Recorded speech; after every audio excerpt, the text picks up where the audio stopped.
Welcome to the Tuesday, December 1st, 2020 meeting of the Ann Arbor Planning Commission. This meeting is being held electronically to protect public health and safety due to the COVID-19 virus and to comply with orders issued by the governor, the Michigan Department of Health and Human Services, and/or the Washtenaw County Health Department.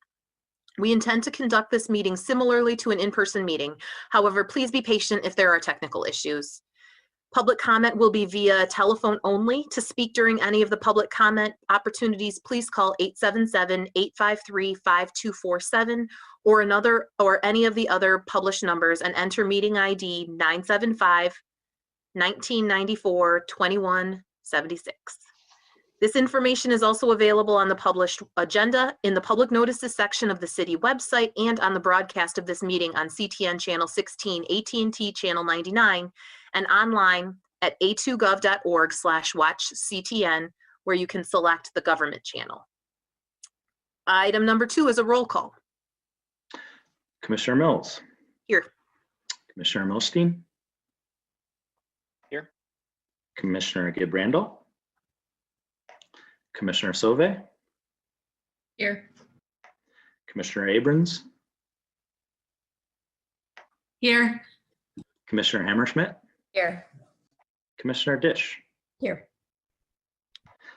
We do have a quorum, but I would note for the commission and petitioners that due to the one absence we have, an affirmative recommendation on any land use petition would require unanimous support of all 6 commissioners present this evening.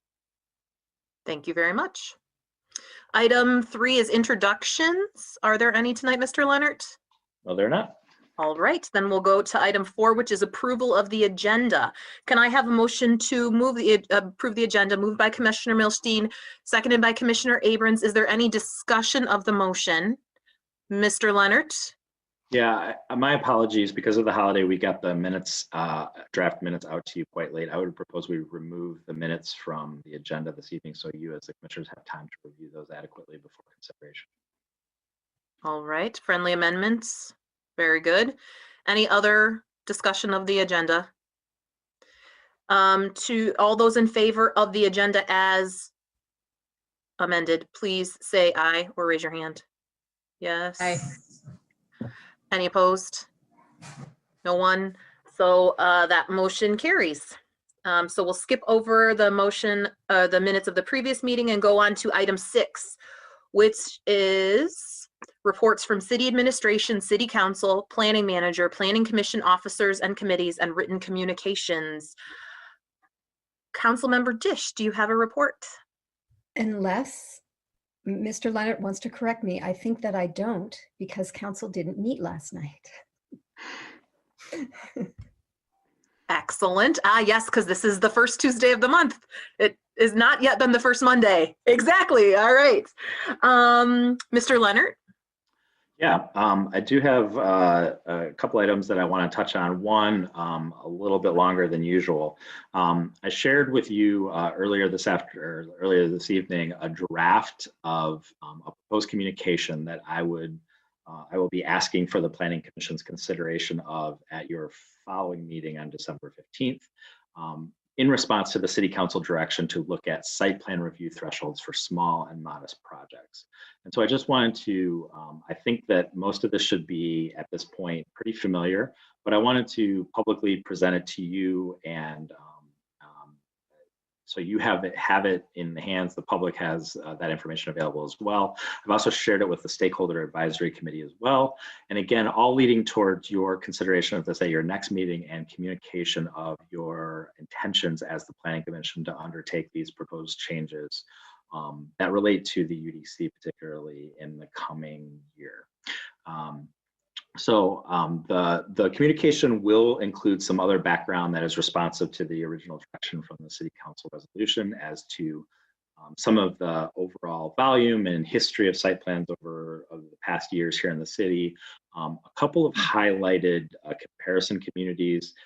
By no means is it a communication a comprehensive comparison of other ordinances, but rather a couple of highlighted provisions of other Michigan communities where they approach things in a slightly different manner that could be considered as models. And so, but the meat of the recommendations and the communication are what proposed changes to our ordinance should be considered for small and modest site plan projects. And so I just want to present those. Again, you've seen versions of these at the working session at the ORC.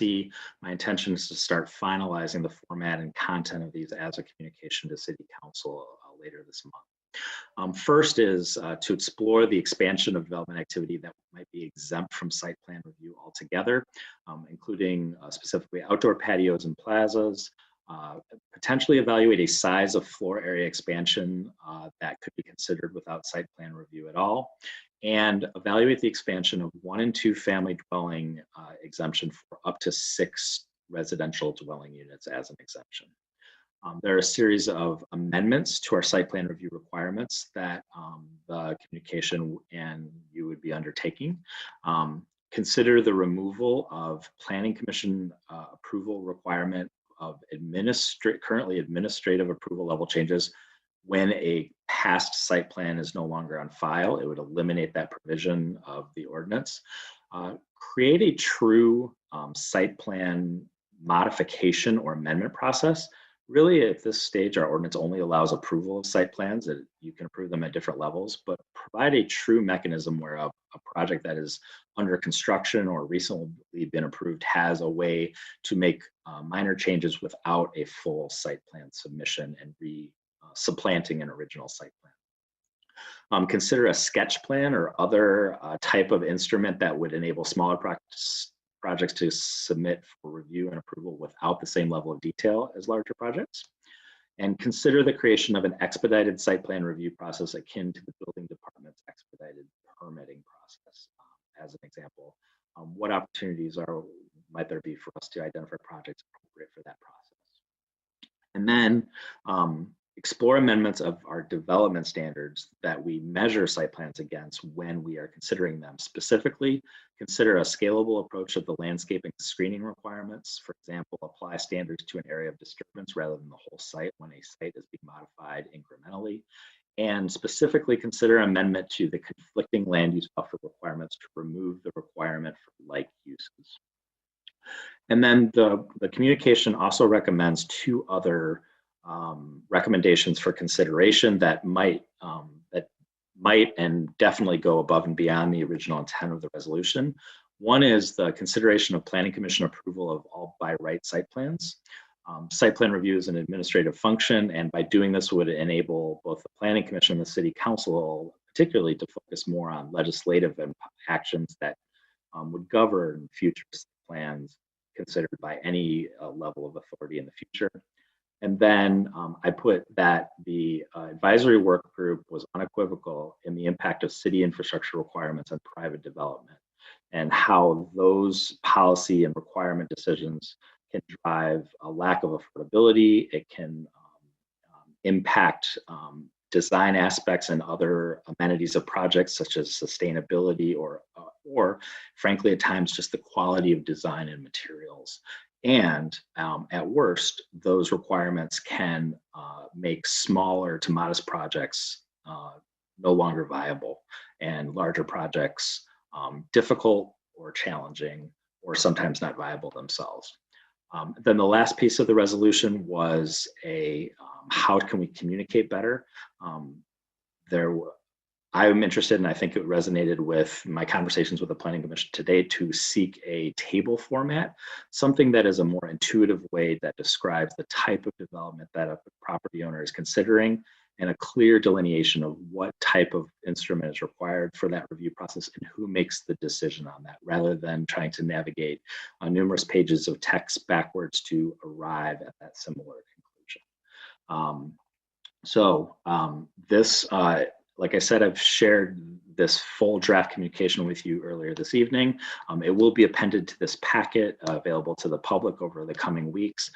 I certainly welcome any feedback or changes you have over that time period. And again, we'll be asking for any additional modifications or edits and hopefully approval at the next Planning Commission meeting, so that just under the wire, we can communicate the status update by the end of the calendar year to the City Council of your intentions to undertake which changes in response to that resolution. And then for the working session scheduled for next week, no specific petitions scheduled, but I intend to spend some time with you as the Commission to formulate how we want to conduct a webinar or other community engagement mechanism in early 2021 regarding accessory dwelling unit ordinance revisions. At this time, I am envisioning that we perhaps schedule a webinar for a January, February timeframe working session where we would present some of the goals that were originally considered in the previous accessory dwelling unit ordinances that were crafted and proffered to the City Council, provides opportunity for public feedback, and then from that give you as the Planning Commission the opportunity to take whatever follow-up steps and direction you would like to on a reconsideration of those changes that were previously proffered. So, and with that, I am done. Thank you very much. And I just want to make sure that I heard this right.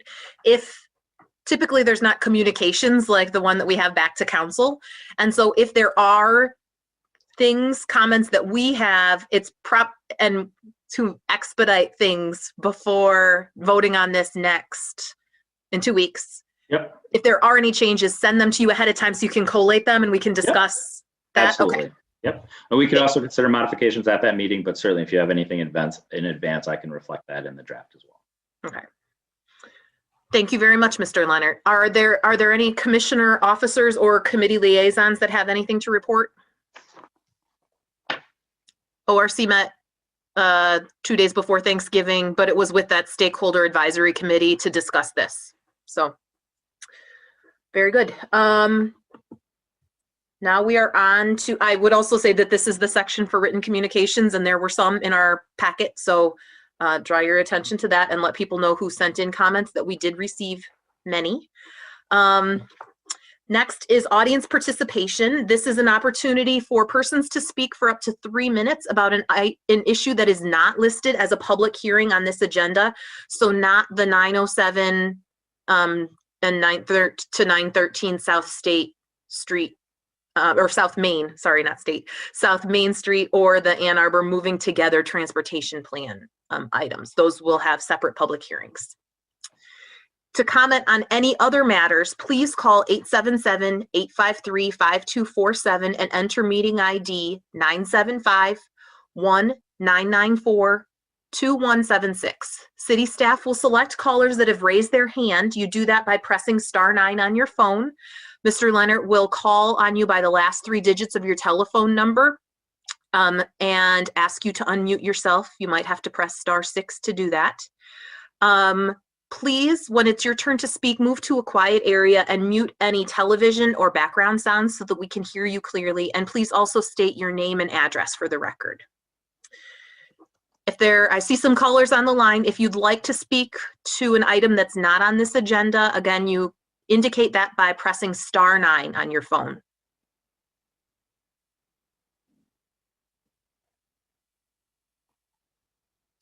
Seeing no takers, I will move on to item number 8, which is public hearings for the next business meeting.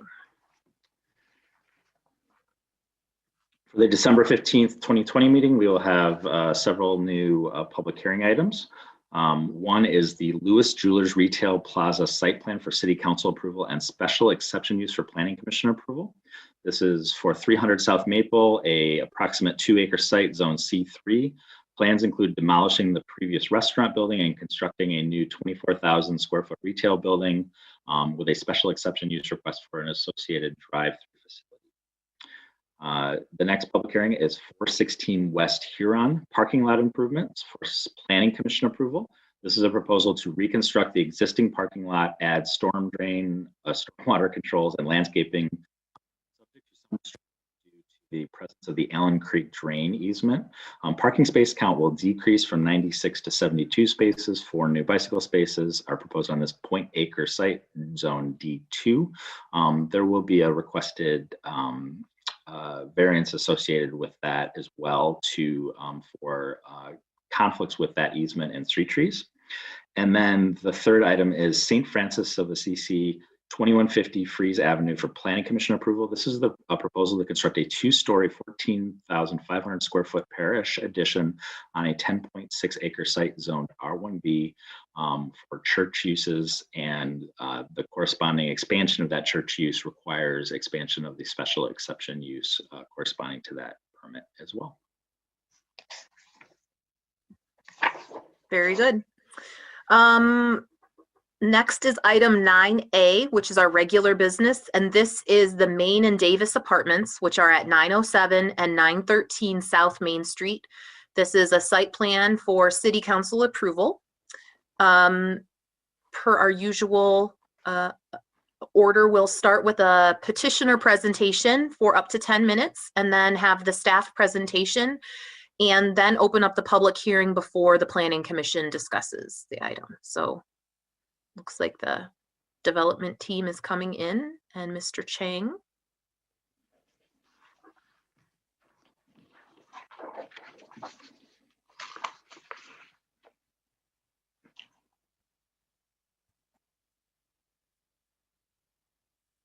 Right, development team, you can put your cameras on if you'd like. And Chris, who was going to be presenting the PowerPoint on behalf of the development team? You're muted. Yes, I believe Satch is going to start with the presentation, then his team will continue with the remainder of the presentation. Okay, hold on, let me give you permission to share your screen. Okay, I was going to say, do you want them or me to? Satch, would you like to run that yourself, or would you like Chris to run that? I'm happy to run it, Chris, if that's okay with you. That's perfectly fine. Now, Patrick, are you on? I'm not seeing this one other person that we need.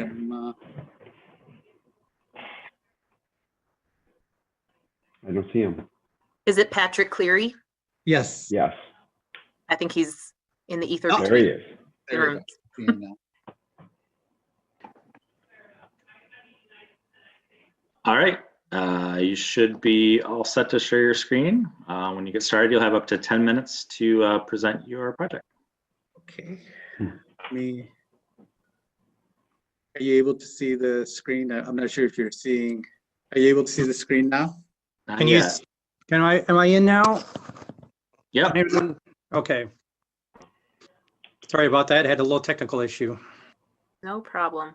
We still don't see your shared screen though, just so you know. Oh, you don't? Uh-huh. Nope. How do I, oh, share screen. I didn't press the appropriate button. Gotcha. Okay. Are you able to see it now? Yep, your screen. Yep. All right, go ahead. Okay, great. Thank you very much for taking the time to look at our project. And I also want to extend my special gratitude to Chris Chang and the rest of the team for what has been, I think, about 1.5 years, maybe even 2 years since we've been working on this initially. The opportunity that we see and the need for trying to build this apartment building is really, there's been a significant growth in the number of students at the University of Michigan. I think so. I've heard numbers something like about an increase in 10,000 students over the last 15 years. And certainly since I've graduated, which was in 1989, I think the growth has been substantially more than that. I don't believe that the housing has kept up with the increasing student population. So our target market and the target market and also the intent of the student housing facility that we're seeking to build is to really house students and provide, we believe, is a very competitive product for the university community. The proposed site is located at 907 and 913 South Main Street. Those are just between Davis and Hoover Streets. And I think there's a large development going on in the near proximity of that as well. The property itself has about 105-foot frontage along South Main, which is, probably one of the main arteries along with South State and so on that is for people traveling in and out of Ann Arbor. To the best of our knowledge, I believe the units or the houses and apartment buildings around this particular property are primarily rentals, and I expect probably mostly student rentals. And that's my understanding. And as I noted, I think we're trying to provide a very competitive product, and also one that is sustainable, and provide some features that I think will be enjoyable by students. And if not students, certainly their parents. We're seeking to provide, superior fire suppression, fire protection, which we'll get into in more detail. We're equipping the building with solar panels that will provide roughly half of the anticipated consumption of power in the building. The other thing that we're seeking to do is to provide enhanced active open space. And the way we're doing that is through having most of the parking available in the building be under the building, which I think will help. The other aspect of it, and we work with transportation to have this, is to have a circular driveway in front of the building that would be separate and apart from the main entrance to the garage. And what that additional circular driveway does is it provides ease of use and encourages ride sharing or car sharing type facilities, as well as increasing demand for deliveries, right? Whether it's Amazon deliveries or UPS trucks or food deliveries, grocery deliveries, and the like. We spent a lot of time making sure that we would have a very easy access to that. The other thing I would just like to highlight before I turn this over to the team is, I think as part of the development process, we're agreeing to replace the water main along, or at least between Hoover and Davis, which is, I think, about 200 feet along the run, which I believe will be a significant cost savings to the city. And of course, I think the completion of the development of this property will substantially increase the tax revenues for the city. The property itself will be managed professionally. We're in dialogue with Oxford, but I can't make that specific commitment right now, but I expect that it will be Oxford that will be managing the property. And I think they have a fairly good reputation for maintaining the properties in the areas in good standing. The team that I'm working with is a seasoned team. Rather than take the time right now to go over the specific details, I'm going to just introduce this to Kevin Brandon, who's been the main architect on the project, and Patrick Cleary with Boss Engineering. They both have dozens of years of experience. But with that, I'm going to turn this over to Kevin. Thanks, Satch. I just want to reiterate Satch's comment about working with staff. They've been really good to work with. It's been a long road here, but it's definitely, you have some good people working there in your departments. So basically, the design philosophy, when we looked at this building, I think one thing we wanted to do was provide a modern, minimalist type project, minimalist simplicity. By using clean lines, high quality materials. Our goal is to provide the students, the renters, the occupants a space for peace and focus to concentrate on their schoolwork and their activities after school. And other than that, we have also provided in the living spaces a lot of glass for natural light and ventilation. So hopefully, and I think, Chris, correct me if I'm wrong, I think the commission has our submittal. So they could see on sheet A400 some of the renderings and also, some of the floor plans as well. Yes, they had links. Okay. Yes. Okay, great. And some of the interior features, each bedroom, there's 36 bedrooms, and each bedroom has their own connected bathroom. We've designed the living levels to be centrally located vertically. So the entries are between two sleeping levels. So there's not a situation where there's students going multiple stories to get to the kitchen area. That's except for units 3 and 6, where there are only 2 levels anyway. We've provided some exterior decks, which I feel at the size of them. We have one at 330 square feet and one at approximately 567 square feet. That one is a low roof that we've created a roof deck. I feel these spaces are great spaces for connectivity for the students and social interaction for times when they're not studying. So it's actually great study spaces too. So as far as some of the safety convenience features, again, Satch talked about fire safety. We've upgraded from a residential sprinkler system to a commercial sprinkler system, from an NFPA 13R to a NFPA 13. So what this does is it not only provides life safety for the building, but also building protection. So it's intended to put the fire out. We've also worked with the fire marshal, and we've put in 2 roof ladders per his direction. And all dwelling units enter and egress from directly to the exterior. So there's no internal hallways in this building. As far as the under-building parking, which Satch mentioned, we do have majority of our spaces. We have 7 of the 9 parking space of the required parking spaces under the building. It's a secured parking area, and all 7 spaces will be level 2 EV1 or EVI, so installed spaces per the new ordinance that the city's looking to enact. As far as secured bike parking, we have 8 for the required 1 that we have, and we're looking to add 2 to 3 more, so we can have 8 to 11 space bike parking racks in the building. All the trash as well, for convenience to the student renters, is interior to the building, so there's no exterior trash. And Mr. Chada's management company will be responsible putting out the trash and also taking it in.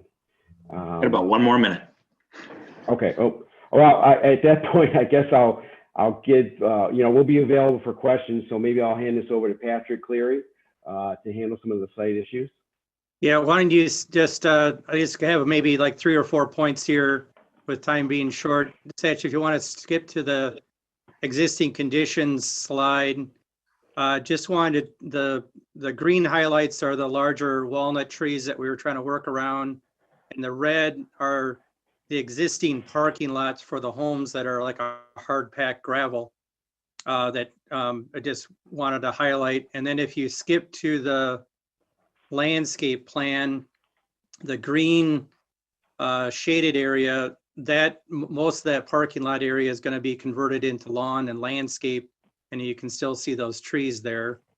And then just briefly on the left-hand side, there's some red dash lines that just wanted to highlight the overhead and buried utility lines that preclude the street tree planting. And then skipping to the site utility plan, just has some highlights on the stormwater system. It's a 2-tiered system because of the sloping nature of the site, where we are taking the driveway water, going into a cistern, pumping that into the conventional stormwater detention system that takes in the roof and the front yard, and then have a controlled discharge to the stormwater storm sewer system. And just the point there is that right now all the water goes from left to right, west to east, uncontrolled, primarily going to Brown Street. And with this, it will be much more controlled and much better for the surrounding properties. Time's up. I think that's about what I needed to highlight. So. Yeah, we need more than 10 minutes, I think. Thank you very much for that. Well, if we have questions, I'm sure we'll be calling on you during the discussion. Understood. Mr. Chang, do you have any slides to share? I don't have any slides, but I'm going to touch on some items since they were cut short on time. I think that might be a little helpful for background information. This site also has a conflicting land use buffer around the perimeter. So there is landscaping screening from the adjacent residential. This site, both sites will need to be combined to meet the minimum lot size. So that'll be part of the approval process. There is a landmark tree that is proposed to be removed, which is on the western side of the site.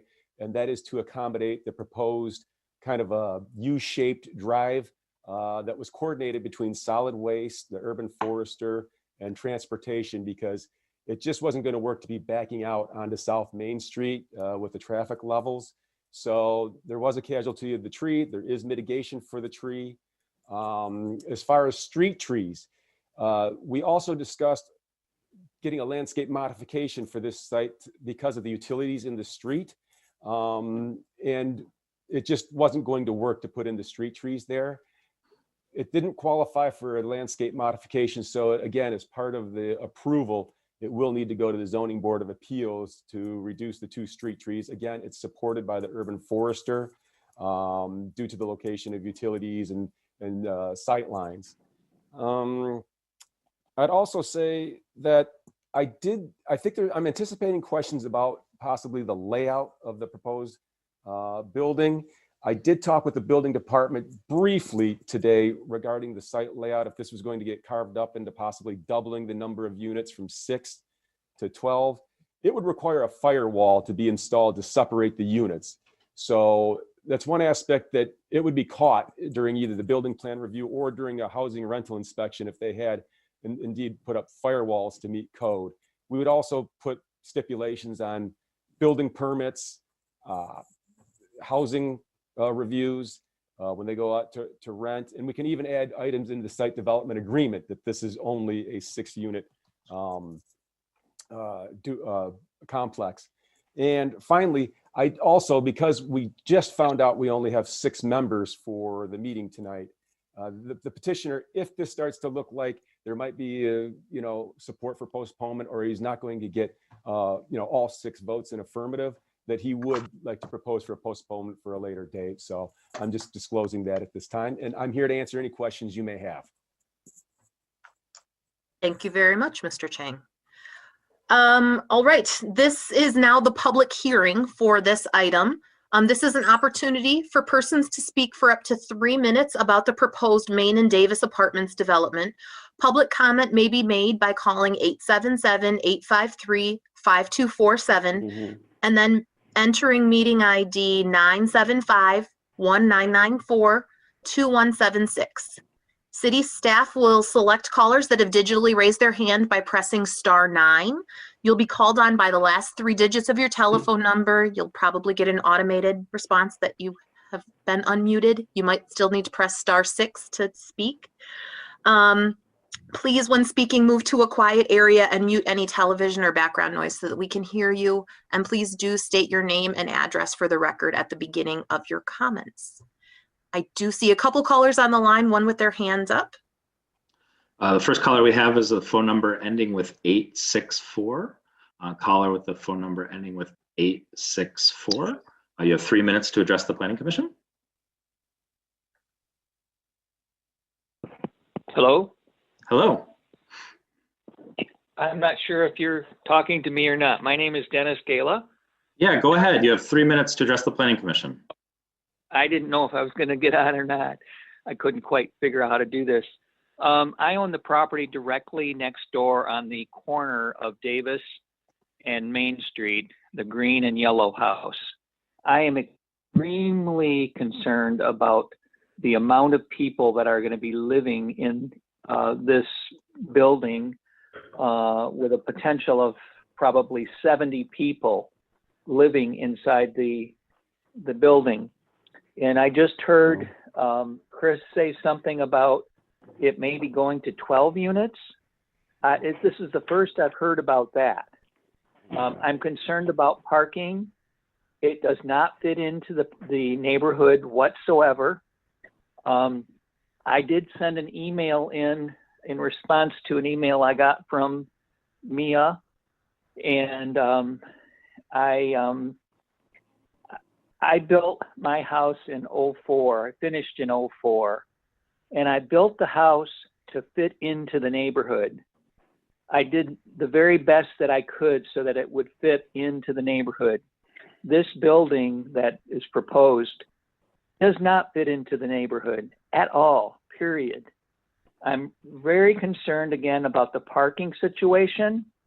I just heard someone say there were 7 underground parking spaces, but I didn't hear about the other parking spaces that are not underground. I would think that you would need to have at least one parking space per bedroom. That's my opinion, at least that many.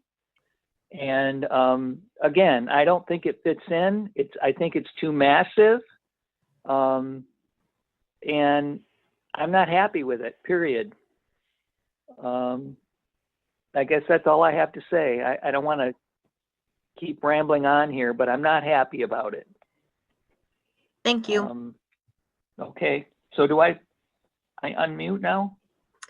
I think that you'll be muted and kind of moved out of the speaking area. And just to highlight that, Mr. Gala, we did receive your communication in our packet. There are a couple other callers online, so raise your hand at *9. Caller with the phone number ending with the number 750. Caller with the phone number ending with 750. You can unmute yourself with *6, and you have 3 minutes to address the Planning Commission. Hello, this is Julie Weatherby, and I think most of you know me. I live at 837 South Main, so next to Denny's house, who just spoke, and we also own 108 East Davis, which is the house that is this new proposed development would be in the backyard of that house. So that house is currently rented to a professor and his wife, who's a researcher, a medical researcher.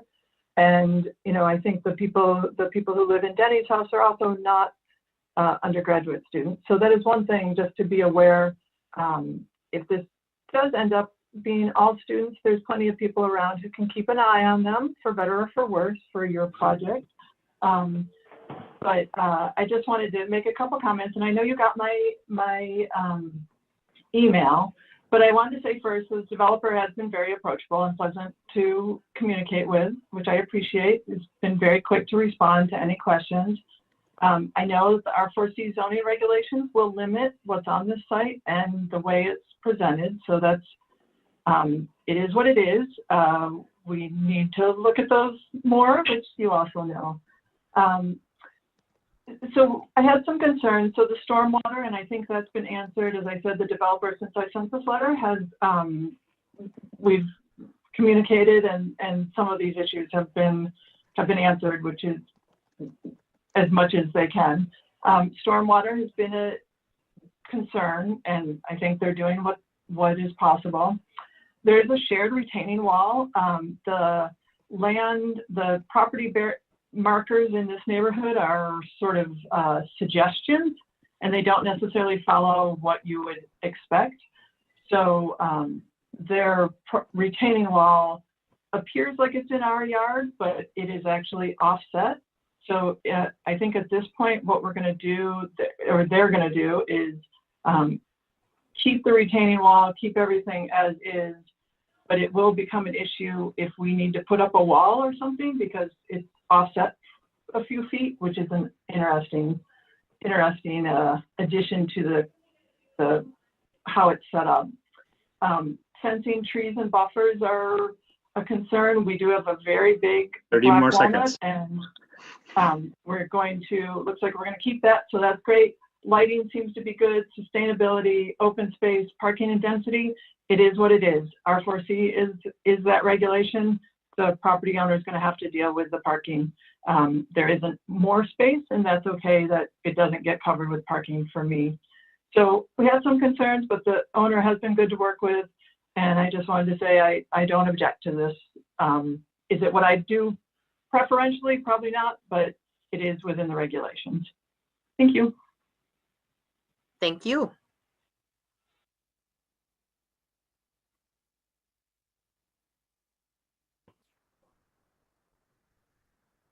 Caller with the phone number ending with the numbers 409. Caller with the number ending 409. You have 3 minutes to address the Planning Commission. Hi, Planning Commission. My name is Chris Vessels. The address, I guess, 124 West Summit would be the best one. But I am calling in support of this project.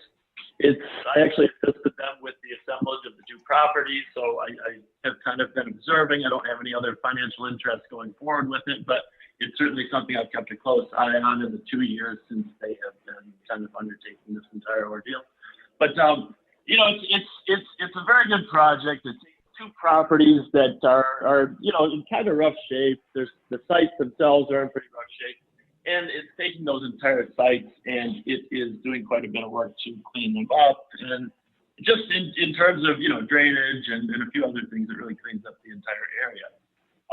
You know, it's the project, it will be nice in the future, in my opinion. That stretch of Main Street, I think, is a little bit dark at times, a little bit. So it'll be nice to see a project that's kind of bright and new there and a little bit more activity. I think at times it can be, you know, a little bit devoid of foot traffic and a few other things. And I think that this will go a long way with some new LED lighting and just to kind of spruce things up a bit. And then also, I heard somebody mention issues in terms of parking there. I have a lot of experience. We rent quite a few properties to U of M students. There just aren't as many kids with cars nowadays as maybe there were. You know, I went to college, graduated 12 years ago from U of M, but there just aren't as many kids with cars nowadays. A lot of parking spots will actually go unfilled. So in terms of worries nowadays, yeah, when something may have been an issue in the past, it really isn't anymore. So parking, you know, that seems to be becoming a thing in the past, especially, you know, with the scooters and delivery and everything else. But like I said, I'm in support of this project. I like it. I think it's good for the area. And the development team's great too. So thank you very much. Thank you. I think if there's anyone else on the line who would like to speak, you can press *9 to raise your hand. I think at least two of the people that are there have already spoken. But maybe everybody, Mr. Leonard?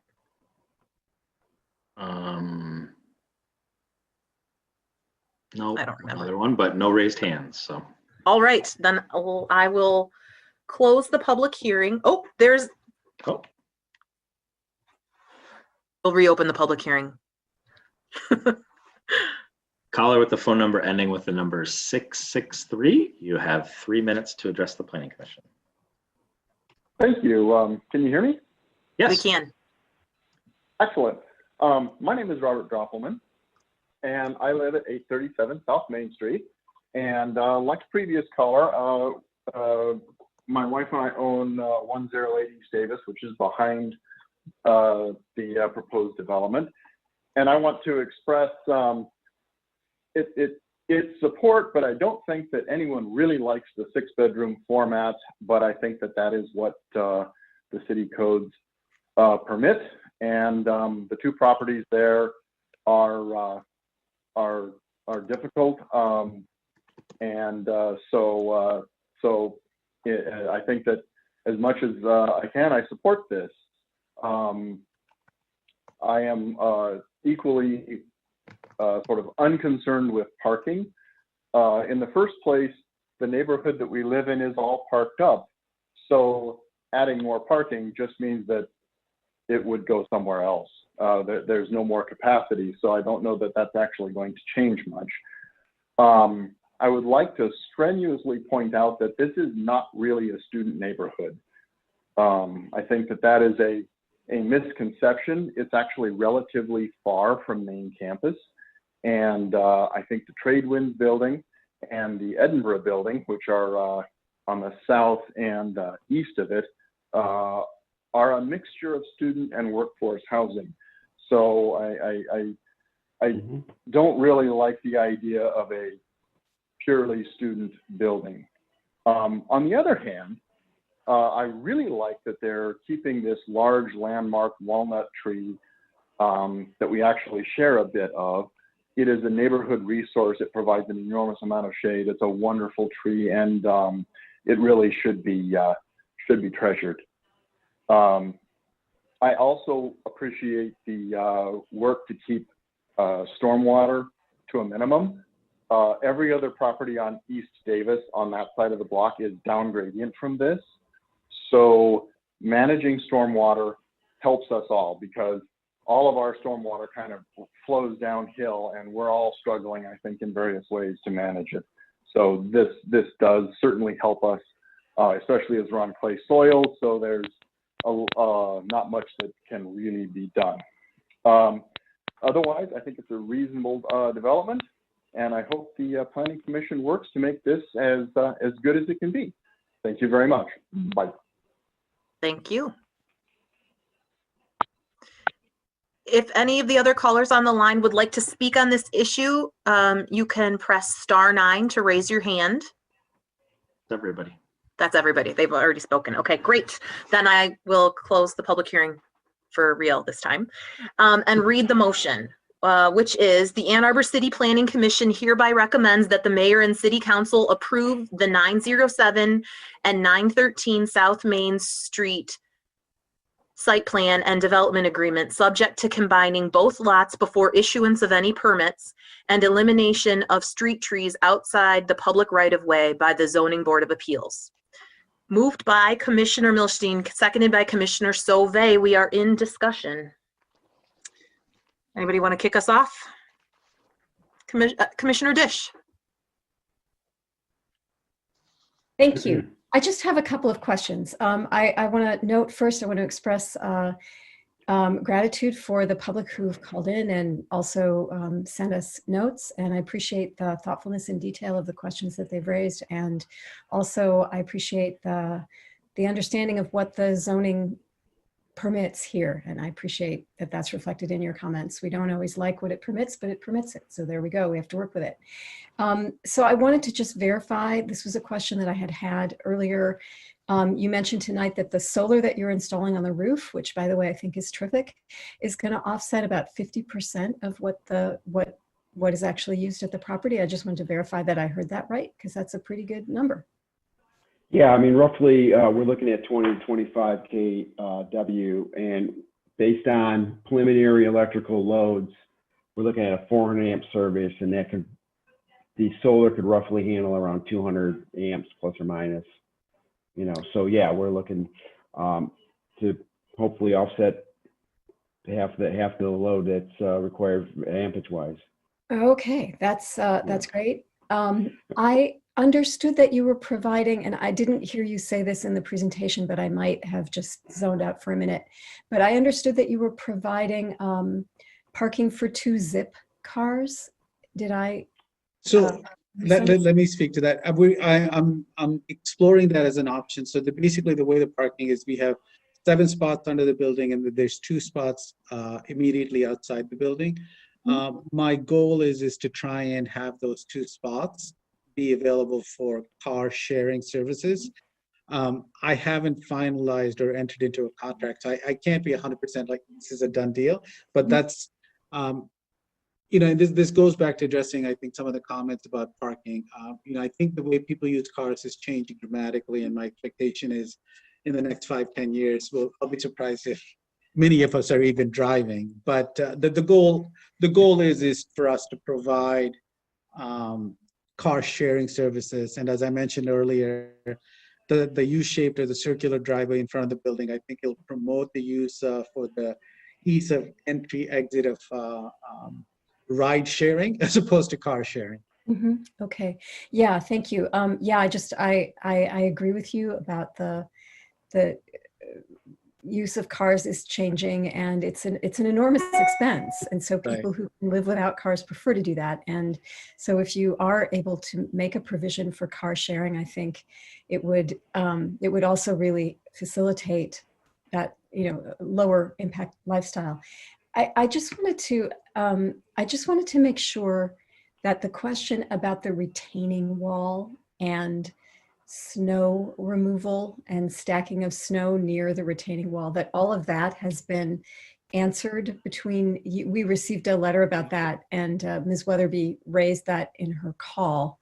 I just wanted to make sure that all of that had been worked out, because the retaining wall, from the picture that we got in the communications file, it's looking a little less like a wall and more like a pile of stones in some places. And so I'm just wondering how that's going. If I may, I did send Ms. Weatherby an email with responses. Just a quick summary of it is, the driveway is going to be heated. So our expectation is that we wouldn't have, massive snow piles.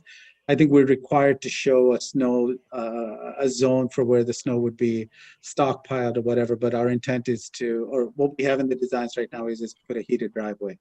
With regards to, I'm going to turn this over to Patrick, but with regards to the retaining walls, Patrick, can I turn this over to you for a response and then? Sure.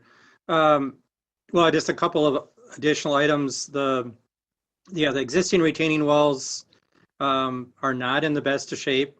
I think we might have some additional discussions later on. There is on the east side of the existing retaining wall, which is still on the project site property, as was said before, sometimes the lines are suggestions. But there is some existing landscaping, vegetation, things of that sort that the neighbors like. And so we want to try to preserve all that. And then I guess the other comment is in terms of the proximity of the wall to the rest of the construction. There is about 8 to 9 feet of separation from the edge of the parking space to the back of the wall. So there is some area there that keeps it from getting disturbed too much. And I just wanted to add, if I may, I'm happy to reach out to Ms. Weatherby to see if she had some thoughts or ideas on what we could do with it. I think in the grand scheme of the cost of this development, I think upgrading it or modifying that retaining wall isn't going to be, and I'm certainly happy to figure out a solution that I think would be satisfactory for all of us. I guess one other thing that gets back to, I think, the comment about preserving the walnut tree. There is the north-south wall, and then there's an east-west wall. The east-west wall kind of is growing, or the tree is growing into the wall, and that really needs to be preserved to kind of preserve everything else around it. So that's also going to be part of the discussion.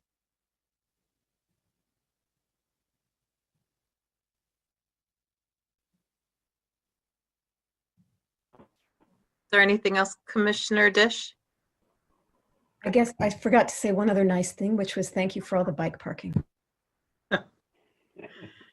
Commissioner Milstein.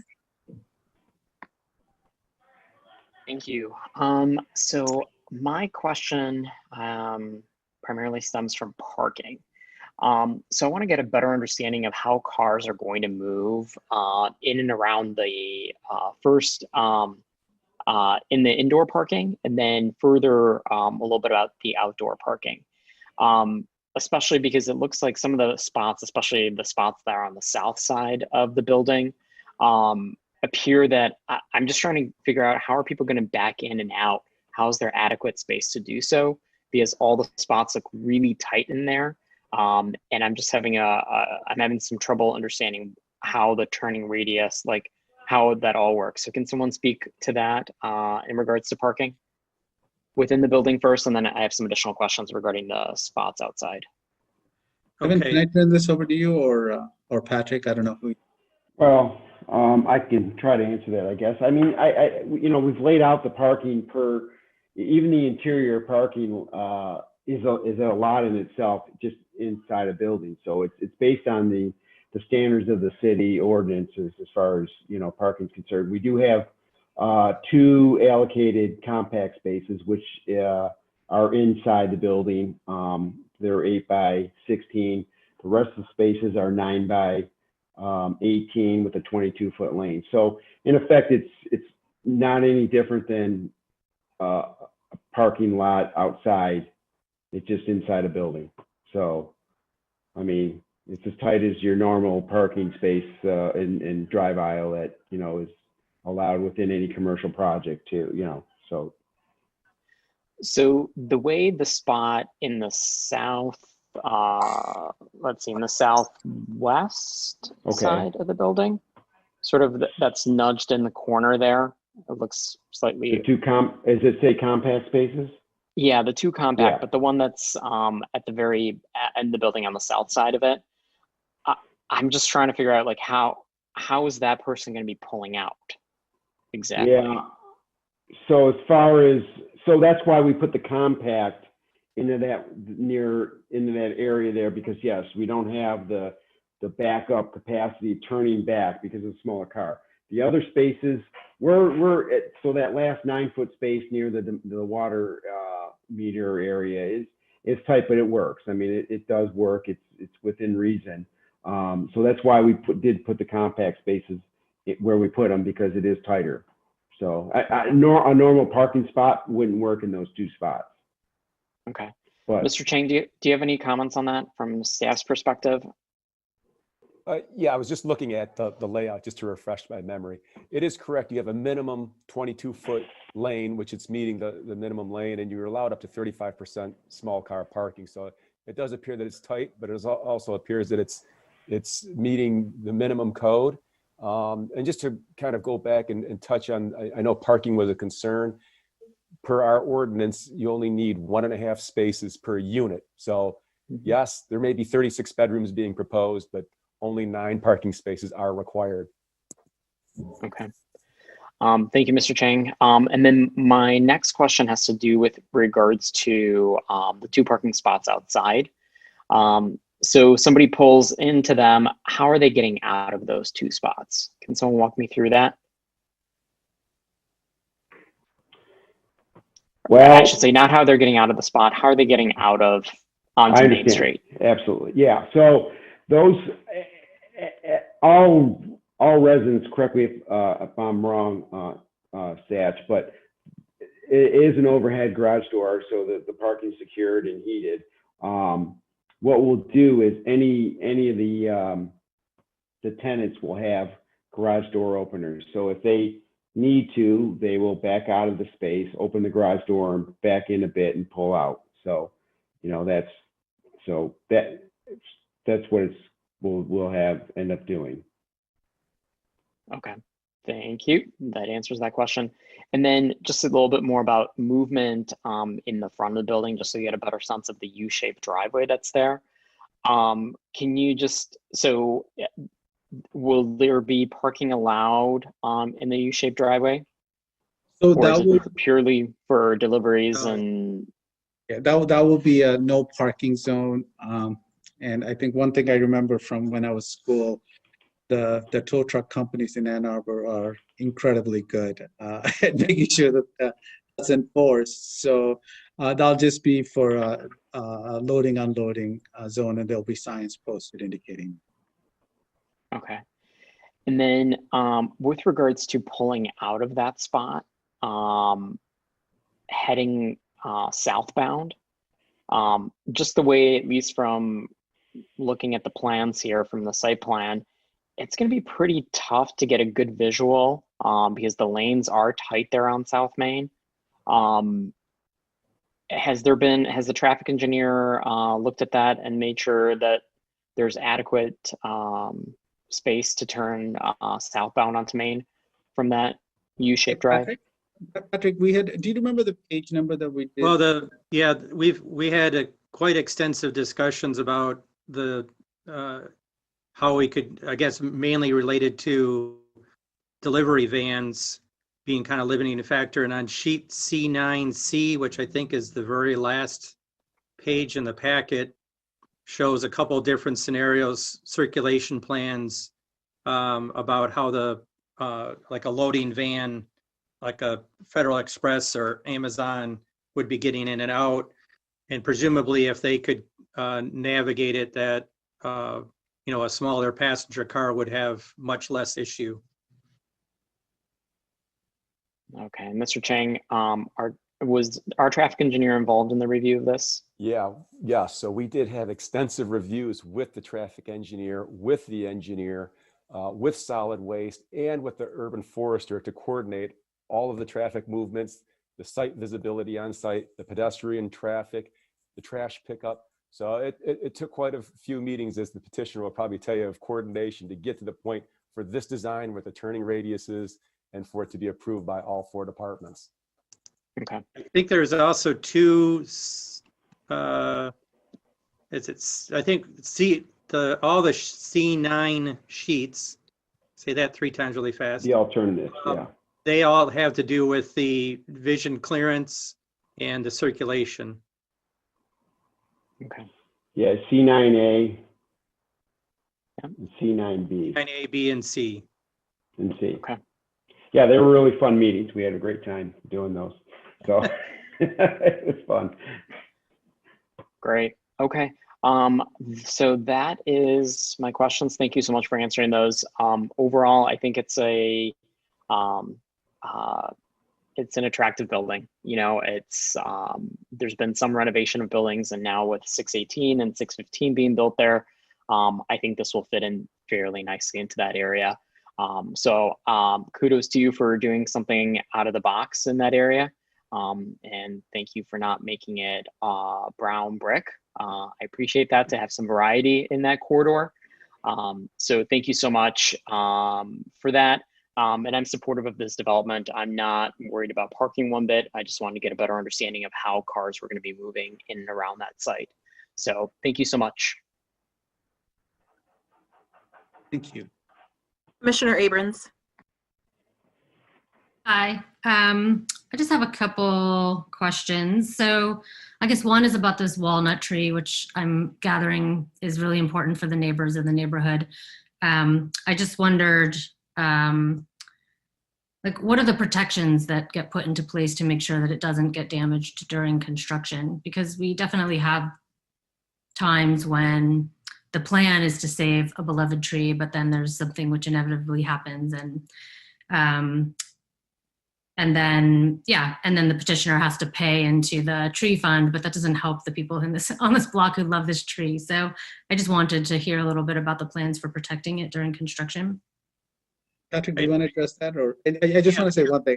I love that tree too. I mean, the number of hours we spent working around it or remodifying our designs to make sure that that tree would be as protected as possible was very significant. It wasn't something that just we were ignoring. But with that, Patrick, I think we've documented some protection measures, and we're happy to do more as needed. But I think we've documented these, which I'll turn this over to Patrick for. Yeah, we had again extensive staff conversations about this very issue. On sheet 6, C6B, there is a special soil compaction mitigation and treatment process that we'll probably be elaborating on that even more. But simply put, there's going to be a couple techniques that can be successful. And keep in mind, there's a gravel parking lot there right now, so the roots are have been, I guess, compacted. We would be removing that. There would be a combination of like construction fencing to kind of keep it away from the trunk a little bit, but from a realistic standpoint, you're not going to be able to get to the crown. And so another technique is to use thick layers of bark mulch to minimize any further compaction that would be on there, so that vehicles reasonably can drive over that during construction. And as long as you don't leave the bark mulch on there for more than a couple months, you're not suffocating the roots or doing other detrimental damage.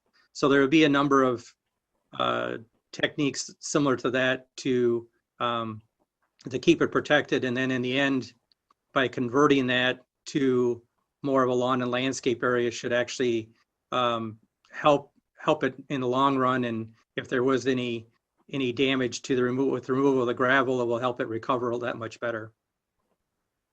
Okay, thank you. My next question is just about the yard space in the back, the kind of open space, which I think is a really great amenity and feature of the site plan. I wondered if there's any, like, how you imagine that space being used, and also maybe if you've thought about the maintenance of that yard as a kind of recreational space for 30 some odd undergraduate students, and the ways it might get used. Maybe that's something that just falls under the property management agreement with Oxford, but. Yeah, I think the maintenance of it will certainly fall under the property management agreement. I think one of the things that we did is there's like a little bit of a veranda in the back, and then there's a rooftop, and then the open space. I think all of those spaces, I think, are going to work well together for students to just hang out, relax, watch a football game, and so on. So, our intent is to make that, we're not, some of the other student housing developments, I think, have swimming pools and all these other crazy things. It's not going to be like that. I think it'll be more maybe picnic tables or something that people can just gather around. We haven't formalized the exact location, but I think the way we designed the building is there's a L shape, right? And what I'm imagining is that the other square, like with the retaining walls, it'll create like a nice rectangular area. And then if you're up on the roof space looking down, I think it'll create like a nice movement and active open space in that section. So that our plan is to do something nice that kids can enjoy. I don't have the specific list of the furniture or things that we're going to put there as yet, but it's really going to be meant to be for kids to enjoy on a nice fall day or whatever. So and then thank you. My last question is just so I appreciate the efforts made in the design and in the project towards sustainability, the solar panels, the EV charging stations. And I wondered if, as a project team, you had talked about the possibility of electrification, where you would not bring natural gas line, which is a fossil fuel, to the building, but actually have appliances and HVAC that pull electric. Right. So we want to, and we need to have backup power generation. I think for that, we're going to need to have a natural gas supply. With regards to the actual gas supply into the units themselves, I think we could probably avoid that. We haven't made a final decision on whether for the cooktops would be gas or electric. But I think we're going to need gas for sure because of the backup power generation. The question is, and I'm certainly open to it if you guys mandated that we not have gas into the kitchens. I don't think it would be a big deal. We could certainly do that, but we are going to have natural gas into the building, but it may be primarily for the backup generator. So yeah, it's certainly not something I'm going to mandate, or I don't have the authority to mandate it anyway. But it's not something that's going to be a deal breaker for me. But it's just strongly encourage you to consider. Well, I think even the. If I may, yeah, go ahead. Oh, sorry. One thing, and actually I've talked about this recently, was as part of the solar, there's an opportunity to potentially, and it would take away from the solar for the electric of the building, but maybe use solar for hot water heat, for heating the water. So, but it's a totally different system. So it's a possibility. We're open to a lot of things, and I get it. Potentially not having gas in the building is great because we can, obviously do a lot of things with that, and opportunity just to have gas for a generator for backup power, and whether that's even necessary or not. I mean, that's something that will, again, as a Satch's business model for the rental. But a lot of things that I'm doing, I do some projects in Detroit we're doing workforce housing, and a lot of things that we're doing are electric. We're trying to get away from gas. But it's hard too, because electric is expensive too. So, we have to look at, as soon as things start changing where gas and electric are on an equal basis, but the only way we do it is with alternative sources. So, but yeah, we're definitely open to that. And as you know, the alternative sources only help if we're using the electricity made by those alternative sources instead of the natural gas. Exactly. So, it's in the long game there. But it's I would say it's very important to Satch that we do things like that, that are sustainable and renewable, and that's going down to, we're looking at doing things above and the traditional energy code. So, ASHRAE standards, which is a code that the energy code within Michigan follows. So we're looking to do extensive insulation and, things of that nature. So. Okay, thank you. Okay. Oh, that's all. I don't have any. Yep. Those are Okay. That's it. Rest, all of my questions. Thanks. So Commissioner Hammerschmidt, I see you. I don't know if anybody else has noticed. I haven't been like just checking my phone. Brett lost connection, and so did Chris Chang. And so it sounds like it might be a city thing. And since some of us may have questions for them, or at the very least, they take notes because to report that out when this goes on, what I'm going to propose is that we take a 10-minute recess. Now Brett is not returning my text, which means he's probably on with IT figuring out how he can get back on. And so let's take our water break, bathroom break now, and come back in 10 minutes time. Perfect. We'll do. Okay. Thank you. Yep.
All right, I will call us back to order. Commissioner Hammerschmidt, you had your hand up. I did. I feel like that was forever ago now. And I was going to make a cute segue. I was going to thank the petitioners for the very nice comments and compliments that they had about staff, and then be like, but where did they go? So thank you guys for the nice compliments you had for staff. Okay, what were my questions? So I had a couple parking related. One of them was triggered by something that Commissioner Milstein said. I was curious, and maybe this is something that the management company will deal with, but do you have any thoughts on like how parking might be assigned? And I guess I'm asking, because I'm wondering what's going to happen if it's not assigned and somebody pulls into the garage and then all the spaces are taken, and like, how do they back up? I guess I was just wondering if you had thought about assigning spots.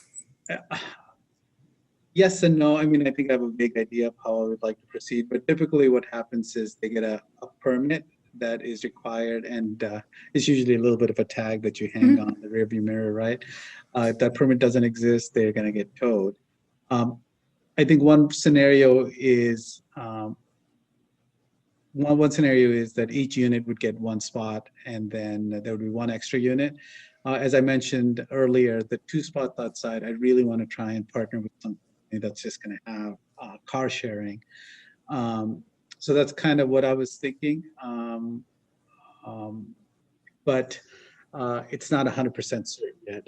The one thing that I think there's going to be a little bit of a self-selection in the sense that they'll address the parking issues. I mean, there's plenty of other units in that area that offer parking as part of the rental package.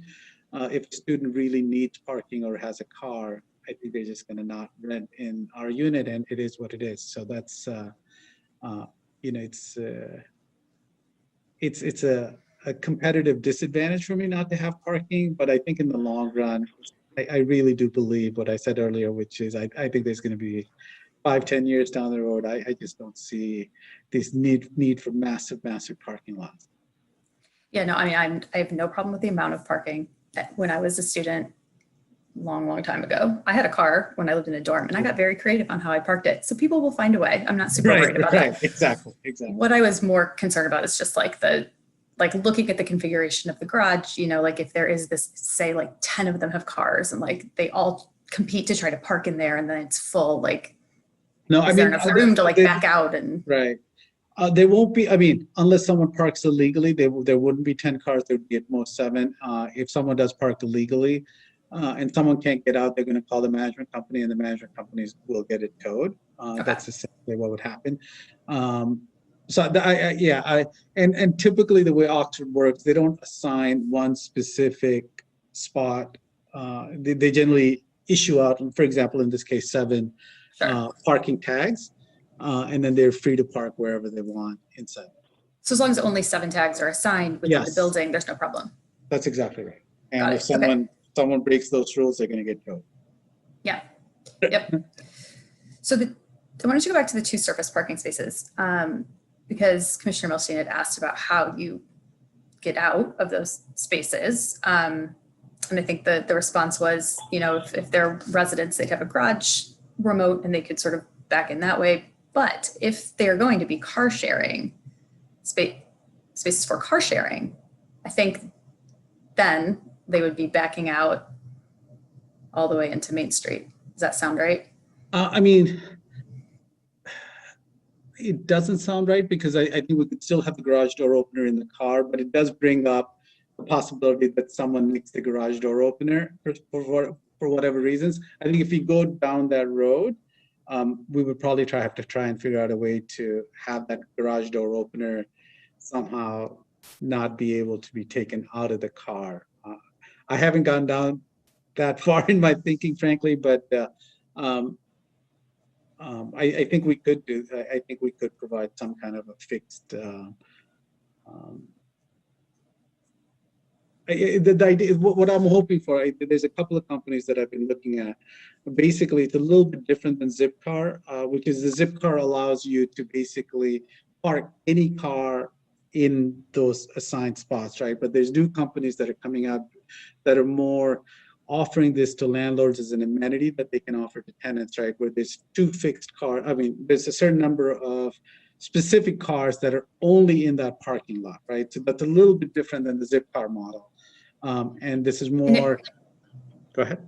Oh, no, I was going to ask, is it only then for tenant use? Yeah, exactly. It's Okay. only, it's a really an interesting model, and I'm trying to figure out who or how that can be serviced. But the idea would be there'd be 2 cars and there would be for exclusive use of the tenants. Okay. Well, then, yeah, and- then that would make sense then Right. to have remotes. Yeah. That's really interesting. You'll have to let us know. It's a really interesting model. Yeah, and there's some revenue share. I think that to entice the landlords, the number I got from one company is about 10 or 15% of their revenues they share with the landlords. Not that that's what I'm seeking, but that's kind of the business model that they're offering. Well, and I think that kind of specific model too, I would think would sort of alleviate this concern that 70 people are going to be bringing cars to this spot when you have access to, Right. A couple dedicated for your building cars, and, you can reserve it if you need to go to the grocery store or something like that. I think that takes away a lot of that concern. I mean, when I had my car on campus, a lot of it was just because I needed to make these grocery trips. Right. We didn't have right, a car right, share right, 2 right. decades ago. Right. And even that model is changing. I think a lot of grocery Yeah. companies are going to be delivering groceries as well. Very, very true. The way I buy groceries is much different. Right. Thanks, COVID.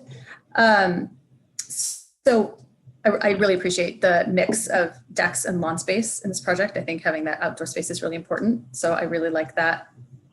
I thought the comment about this doesn't really fit into the neighborhood, then this is not really a student neighborhood. So interesting comments. I think, I've been thinking about this as the discussion has been going on, and you had mentioned something at the beginning about, just the population of the university is growing so much and the housing can't keep up with it, and just where this location is. I mean, maybe this is not a student neighborhood now, but we're pretty close to South Campus. I think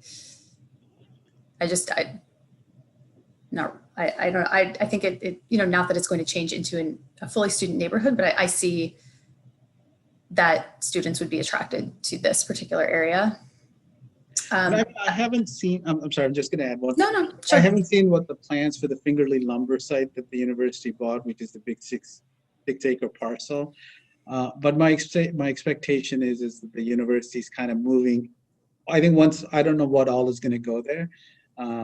But my expectation is this will feel a little bit closer to campus when that development happens as well. So, yeah, I mean, to me, it already sort of feels close to campus, Right. but I think you're right. If that comes in, that would be even more so, and I assume it being professionally managed by a management company, neighbors will be able to contact somebody if there are concerns about noise.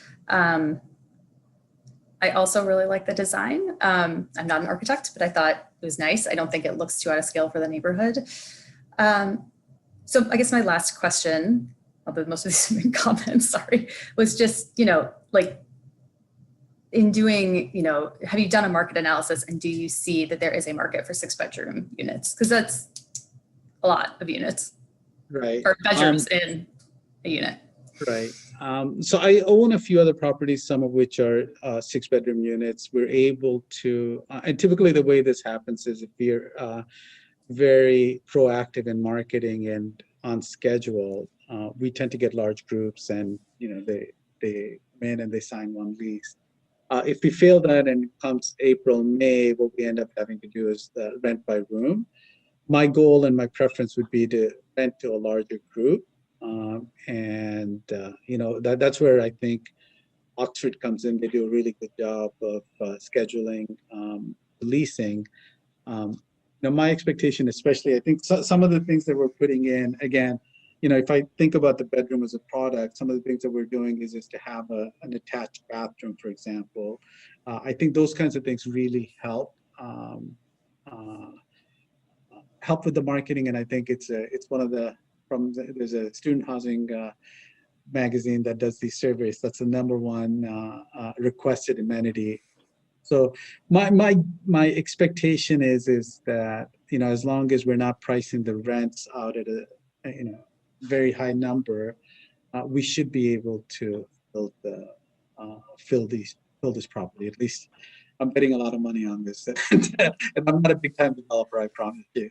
No, I mean, like, again, I was in college 100 years ago, but I had like 5 roommates. So like, we Right. probably would have loved to have a And it's 6-bedroom, fun. 6-bathroom house. Right. And it's a fun experience, I think, for kids too, to be able to share. And then, you know, the other things that we're doing is just to have at least 2 kind of spaces for people to hang out. So you could and it can be a larger space when, you know, if you want to just have that flow. You know, my hope is that, you know, especially when we do the backyard and the roof space and all of that, I think there'll be some attractive features. I mean, they're not going to be over the top, like having swimming pools and movie theaters and crazy things like that, but I think there'll be attractive features for people to just hang out, relax, have fun, and hopefully study at some point. Yeah, at some point. Right. Well, thank you. It was also really nice hearing the comments from the callers that you guys have been a really great team to work with. So appreciate all that you've done to work with the neighbors. That is it for me for now. Thank you. Commissioner Sauvé. So follow up on a couple things. I appreciate a lot about the black walnut and maintaining the retaining wall, but it looks like there is foundation in some of the drip line. So I just want to kind of ask so we can discuss it with the public about the excavation around the drip line of that corner of the the walnut tree. What's planned for that? Patrick, can I turn this over to you or? Well, I mean, I guess the short answer is that excavation will have to be done very carefully. I guess not to sound too flip about it, but that we already, you know, to a pretty great extent, there's a lot of house foundations. There's a lot of other older foundations under the drip line in that vicinity. There's the gravel parking lot. It's not like we're going to be digging into virgin soil. So I think, again, we have to be careful about it, do some of the protection items that I mentioned earlier.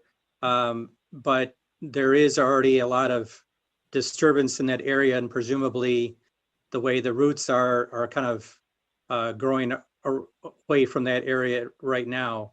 Obviously, we need to confirm that, but I think it's a little bit less of a concern in this particular situation than it would be, again, if it was just all nice, pristine lawn or something like that, if that helps.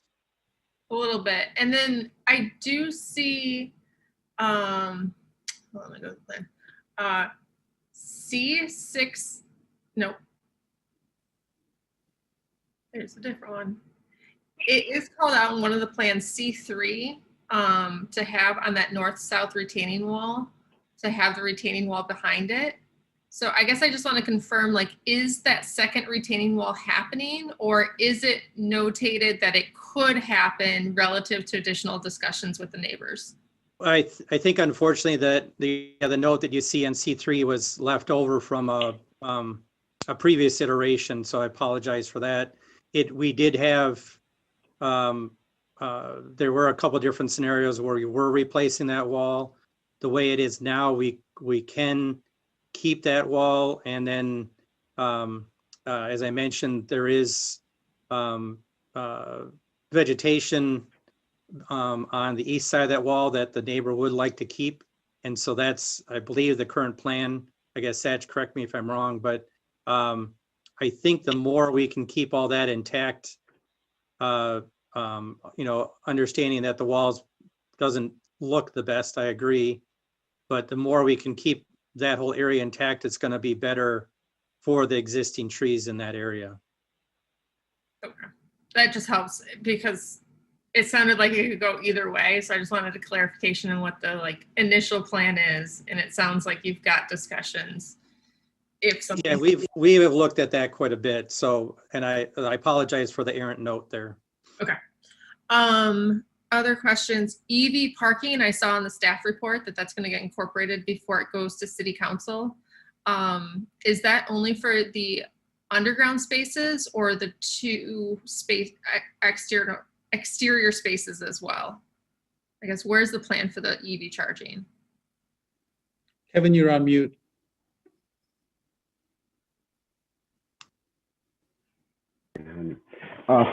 Sorry about that.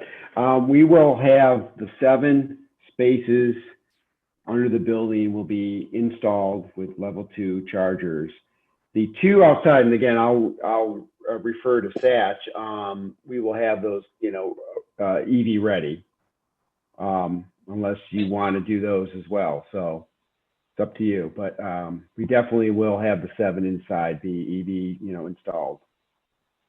Okay. I think that's right. I think our immediate goal is to make sure that the 7 are ready. With regards to the 2 outside one, it's gonna depend on how they get used, whether I can really find a car sharing company that, if they're only using electric cars, we'll certainly make that happen.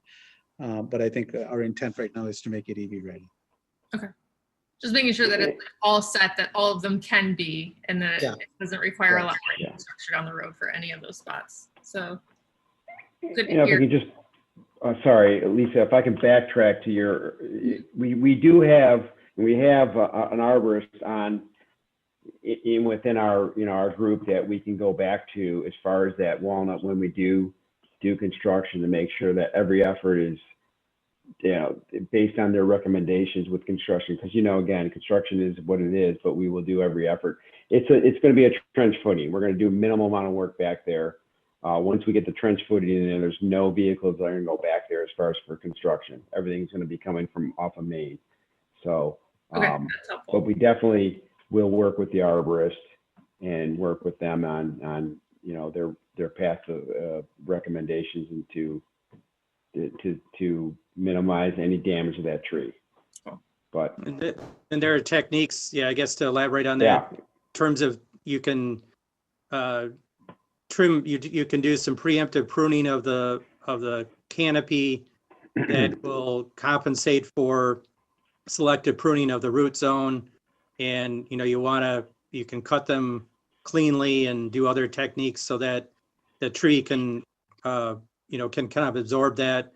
The main thing is that you want to do that a little bit ahead of time, prepare the tree, prepare the site before you actually start digging. So that's all going to be part of that plan. Okay.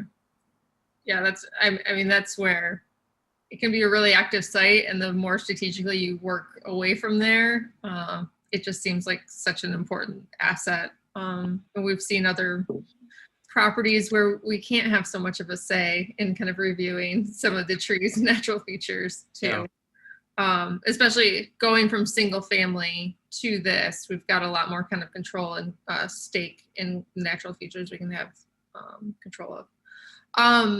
My next question is access for delivery. So if we have delivery trucks at the top, it seems like there's a small paved area next to the driveway, but it might go from like 8 foot wide to 3 or 4 feet wide at the bottom where there's a door into the garage. So I'm just trying to get an understanding of how delivery drivers are bringing it to the parcel locker and the mailboxes that are in the driveway. And if they're walking down that ramp, sight lines with cars coming out versus a parcel locker, at the front of the building or somewhere else that they're not walking in the driveway. So is there a way to make... So we never thought about putting it up at the top, but we possibly could. But conversely, I don't think anybody going up and down that ramp is going at excessive speed. But so it's something we could look at, maybe putting it up at the top. And I'm looking at the site right now, but possibly putting where the truck actually, Amazon or FedEx or DHL or UPS comes and delivers. We can have. We were looking at doing a Lux box, which is a brand. I don't know if you're familiar with it, but it's a proprietary mail packaging system. Yep. That tracks the packages being delivered. So in lieu of also with having a USPS box as well for general mail. We could do that, again, we could look at it being up there. Again, the students would have to go up there, but half of the entries are off the front anyway as well. So 3 of the 3 entries are off the front. So I guess we could look into that. it just seems like a risky, you've got no loading right in front of the parcel lockers, Yeah. but because they're there, it just seems so easy for the delivery trucks to just come down that ramp, park right in front of it, tuck them into those parcel lockers and drive Yeah. off. So You're looking at.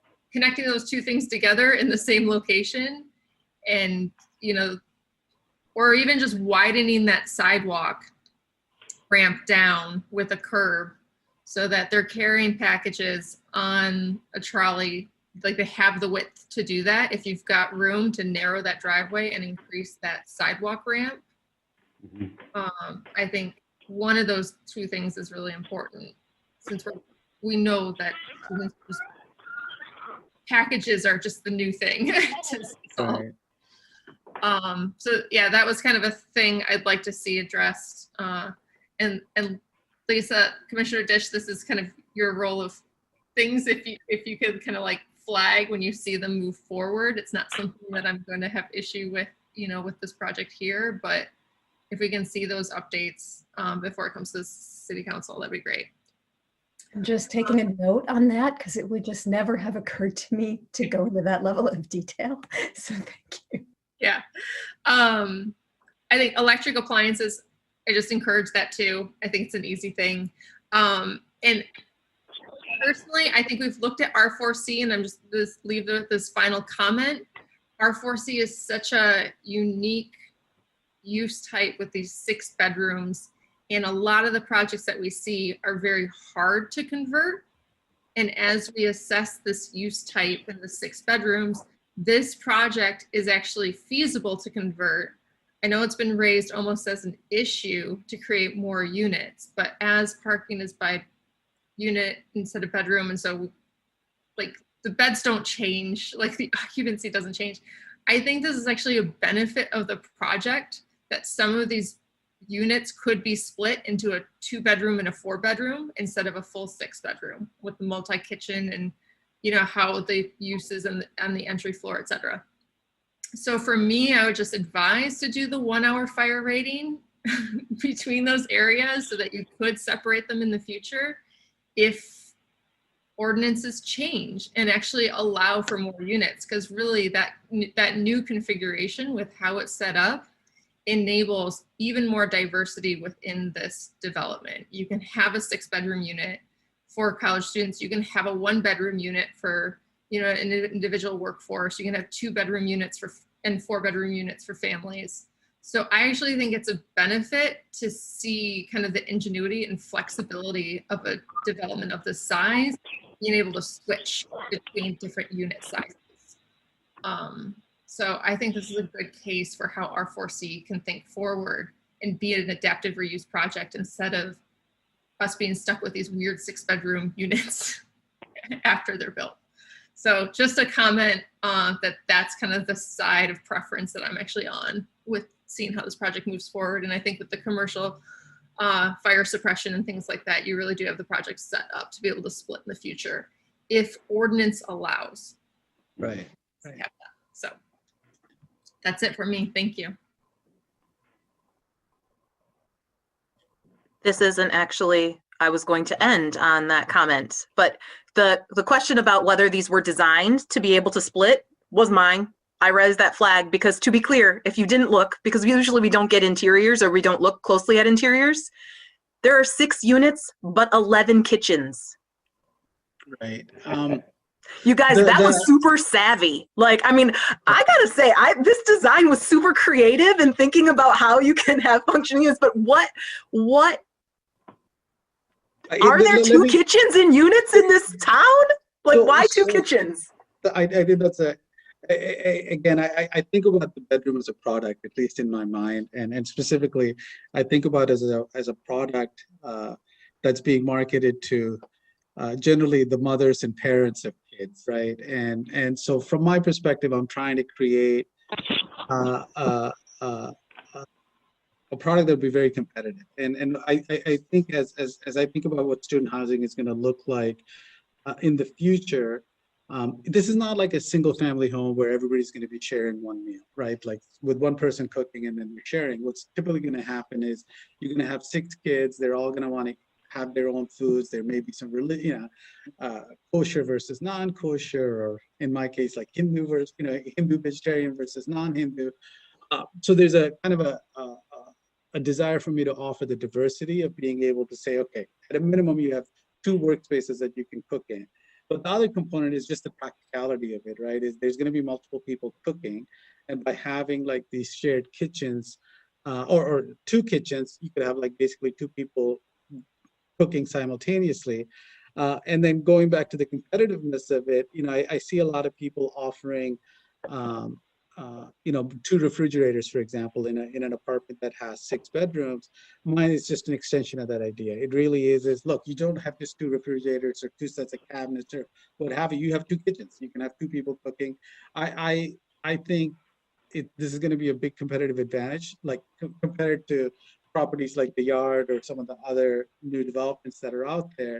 I think people are going to like it, just the same way that I felt that we're going to have a bathroom per bedroom, or the fact that a kid doesn't necessarily have to go up 2 flights of stairs. Like we have everything, the living rooms in 1 flight and then the bedrooms on an upper or a lower flight.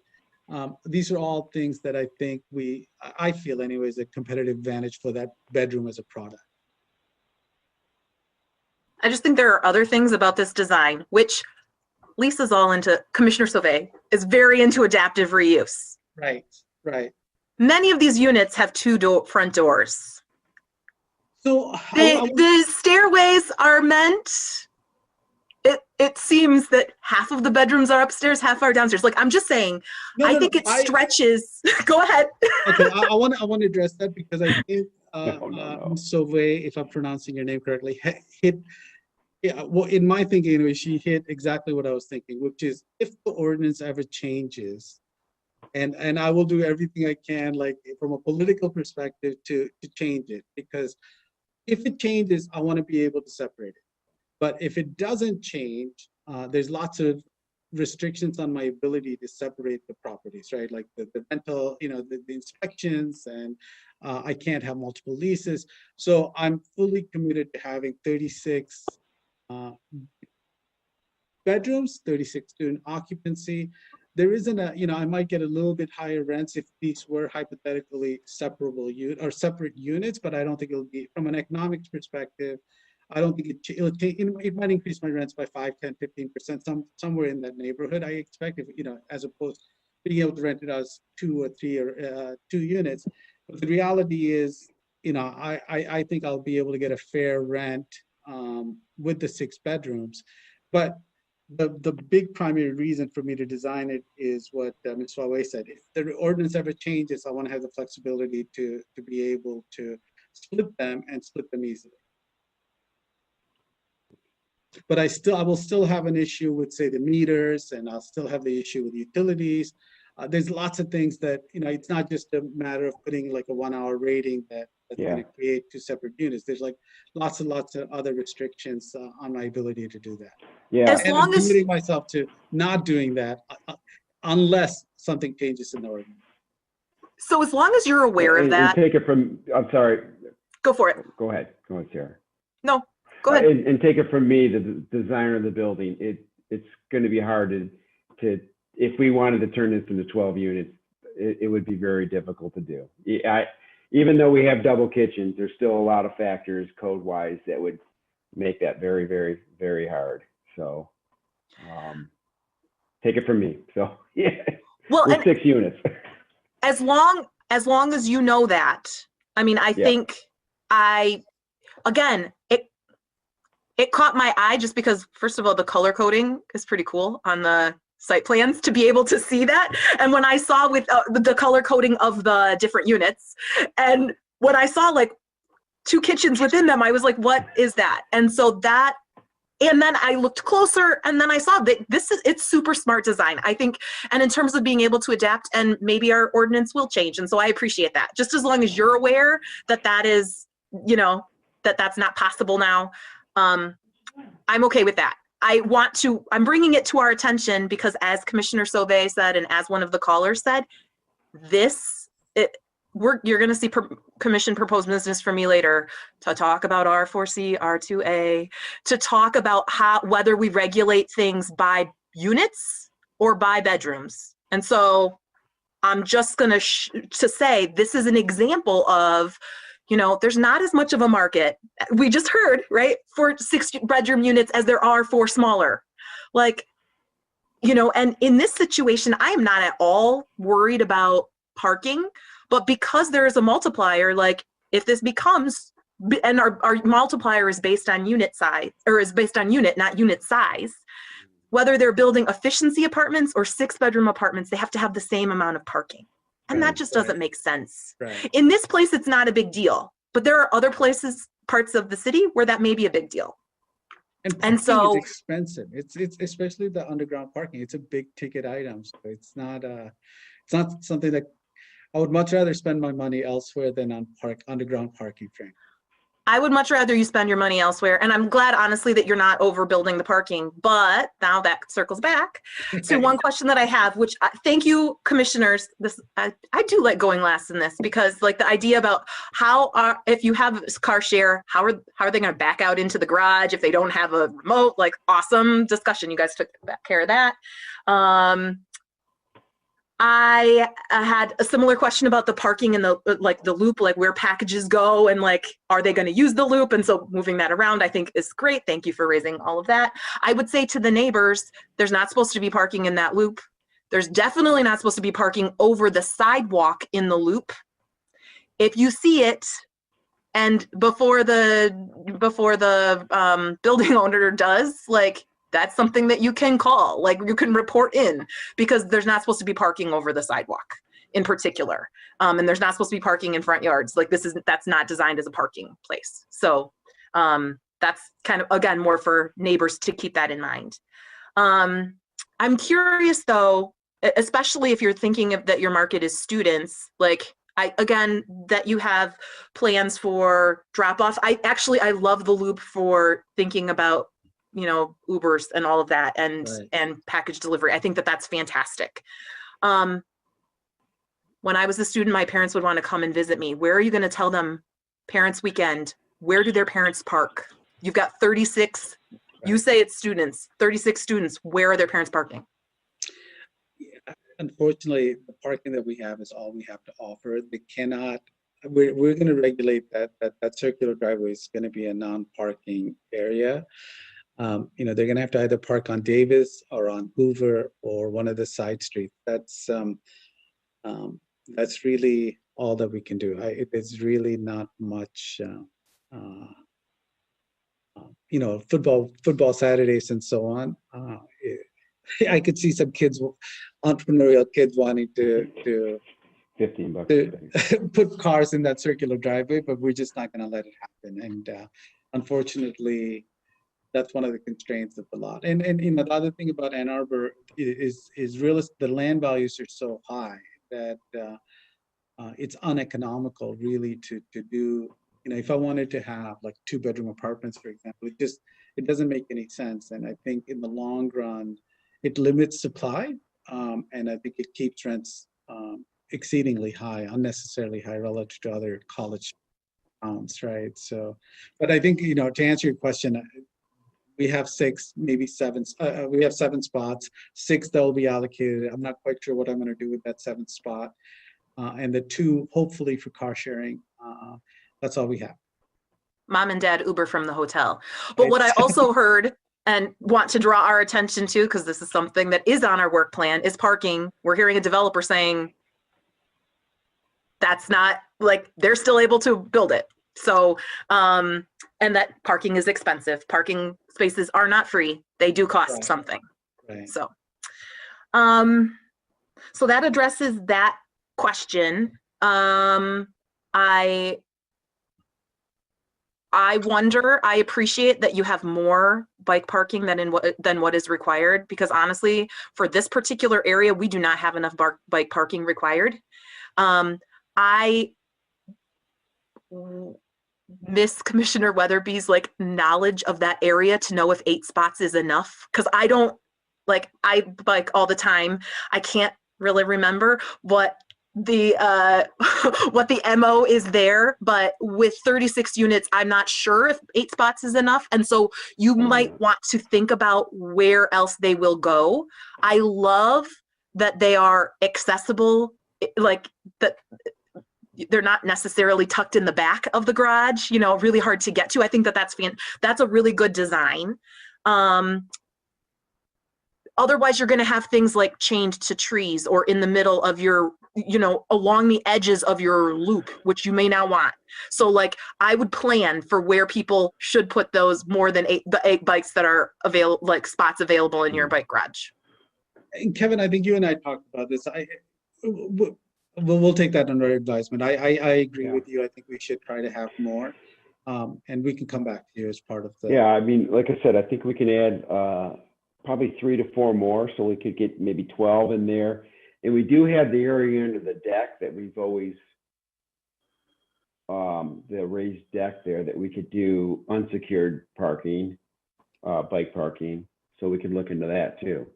So I mean, when I drive down Main Street, there are a lot of bikes that are parked by the front doors because that's convenient. And so I think that where you have it in the garage is fantastic. And if you can add more, awesome, because some people definitely do want it secured.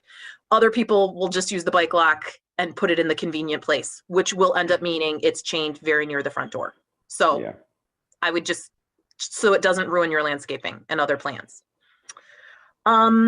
And the final question that I had is on solar, because I think it's great that you have solar panels.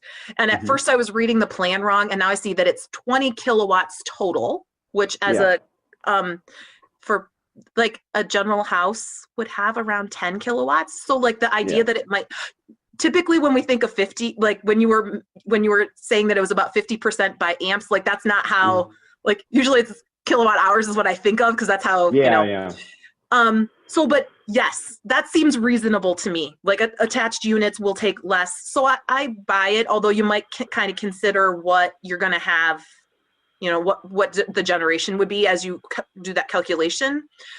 So this is more of a utilities like wonky question, just because what we hear is that that's tricky. So how are utilities metered, and are you planning to have them metered? And like, who gets those free electrons that are generated? You know what I mean? Like, are utilities included in the rent?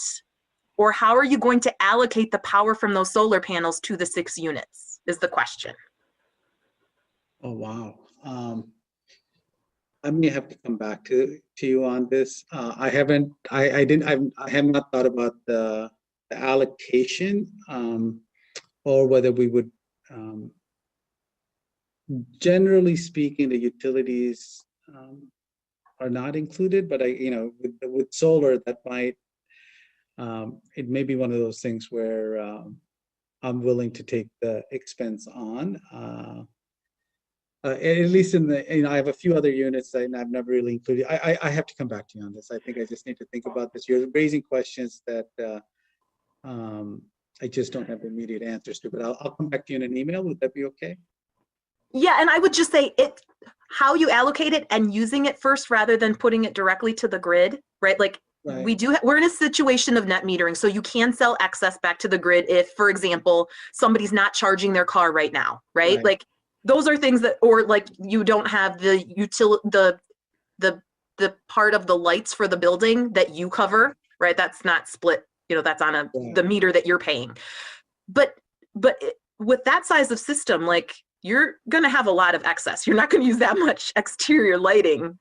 You don't have interior hallways that you're lighting. So it's the parking garage and the exterior lights. So I don't know that you're going to use that much yourself. You probably won't. And so if you can use it on site first before selling it back to the system, it'll actually make those solar panels more affordable. And this is why, like, you got to figure out who gets it. And what I've often heard, and the reason that I'm asking you this is that the argument sometimes against this in a bigger apartment building is like, we can't add that many solar panels because how do we allocate it? And like, anyway, I mean, I think it's fantastic. I want to try to learn from you is the basic gist there. Well, my thought is, go ahead. Sorry. My thought is we have a service coming in, and I think if we can tap into the service prior to the meter bank, that would be my thing. Again, I've done solar, but I've not done solar with a multi-tenant building. So it's a learning curve for me. And I think my thought would be that we would do this prior to to the meter bank so everyone can, benefit from that. Okay. So that's something that we'll work with the solar company. We've got one on board that we've been talking to preliminarily. So maybe that's something that we'll have to address with them, but that's a good point. Absolutely. Yeah, just again, those solar panels will pay for themselves. The solar panels will pay for themselves a lot faster if you don't have to sell it, if you can use it. And absolutely. So I don't want to sell it. We want to use it for our project. So that's a great point. We want to, because that's a benefit for the tenants, for the mom and dads that are sending the kids to this building, because they know, it's a benefit. I mean, this makes a strong argument for just including utilities into the rent. I think as I hear this discussion, and that may be the route we go with in this path, that feels like it's probably the easiest answer if you want to maximize or reduce the return on our investment on solar, and also maximize our revenue. I'm assuming that the power company is going to pay me less than what they charge. So it might be, I think as I think about it a little bit more, and I want to think about it further and talk to Oxford about it, but it'll probably make the most sense to just provide the electricity as part of the rent. Another reason, I'm not pushing you on this as forcefully as some others have, but again, if you're then including it, I know that electrifying the HVAC systems can't, but that is another use for that power, and it's offsetting that utility. So like all of these things kind of go hand in hand together. What you were talking about in terms of additional energy efficiency, you're already doing that. You're paying the upfront costs, right? Like including utilities, like the utilities in your building aren't going to be as expensive as they would be in another building that doesn't have that. So having that all built in, I don't know, just something I think that's right. I think that's right. We just have food for thought, because I think that there's an opportunity. The whole process of understanding everything and putting it all together, for sure. Yeah. And the other thing, like go ahead. I think we were hoping, we put down 20 kW right now. But maybe there's refinement for a little bit more power generation as well. We haven't done all the calculations, so we will, but that I think is going to play in this analysis as well on whether we include utilities and so on. But I'm certainly favorably disposed to including utilities. I think it'll all wash out in the end in terms of the rent versus students paying with. It may. So, again, the kind of design, the interior design, which is not the normal thing that we look at, just was one of the things that caught my attention. And I think it's more, again, highlighting where our code is leading to some interesting oddities. Again, you did you have 6 units. That is what is allowed here. You do not have more than 36 bedrooms. That is what is allowed here. It just highlights for me where like our code has oddities that maybe we need to address. So I will be supporting this as well. Does anyone else have any comments, questions?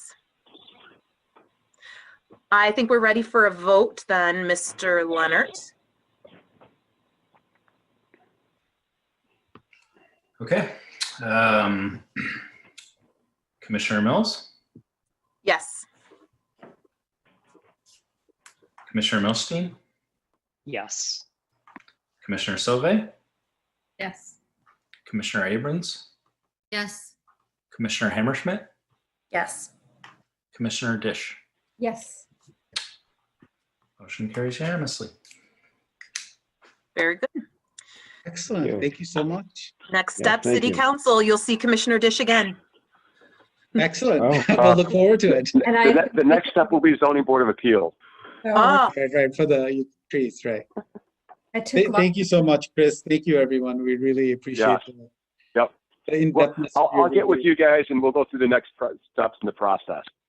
Okay, great. Okay. Excellent. Thank you. We will sign off. All right.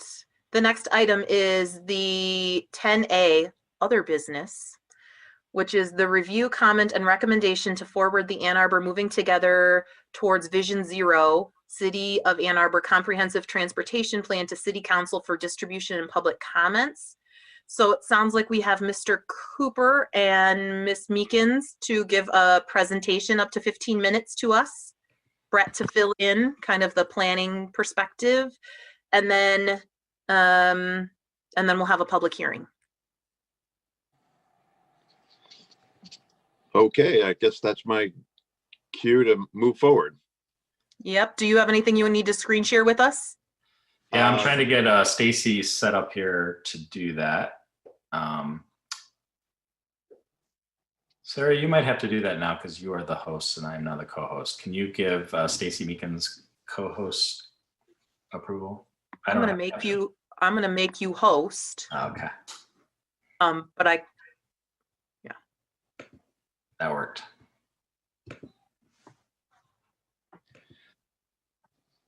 Well, it's amazing that not only we have to put up with a pandemic, but we have to put up with technology as well. All right, I am seeing I was seeing it. Sorry, I thought maybe you were seeing the wrong thing, so. Can you guys hear me? Yes. Yes. Okay.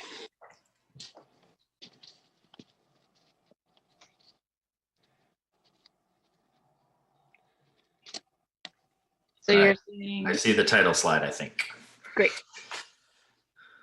Okay, I'm going to just start off really quick. Good evening. For those in the public, my name is Eli Cooper and I'm the city's transportation program manager. And with me here this evening is Stacy Meekin from Stam Schwartz Consulting. She's been the project manager on our city transportation plan update project. I'm excited to be back in front of the Planning Commission this evening with this plan, as we've made substantial progress since our working session with you back in mid-October. Rather than adding to the time of the meeting at this late moment, I'll just turn it over to Stacy, who will walk us through the presentation, and she and I will be available to answer questions afterwards. Again, thank you for your time and consideration here this evening. And now I'll turn it over to Stacy. Thanks, Eli, and thank you all for having us. As Eli mentioned, we were here with you in October, and one of the things, are you guys still seeing the Planning Commission slide now? Okay, it says my screen sharing is paused. You're not seeing that. No. Oh, there we go. Now we are. I must have hit pause by accident, sorry. So one of the things I want to go through tonight is just what has happened since that time in October, and give you an overview of the document itself, and then just open it up to questions.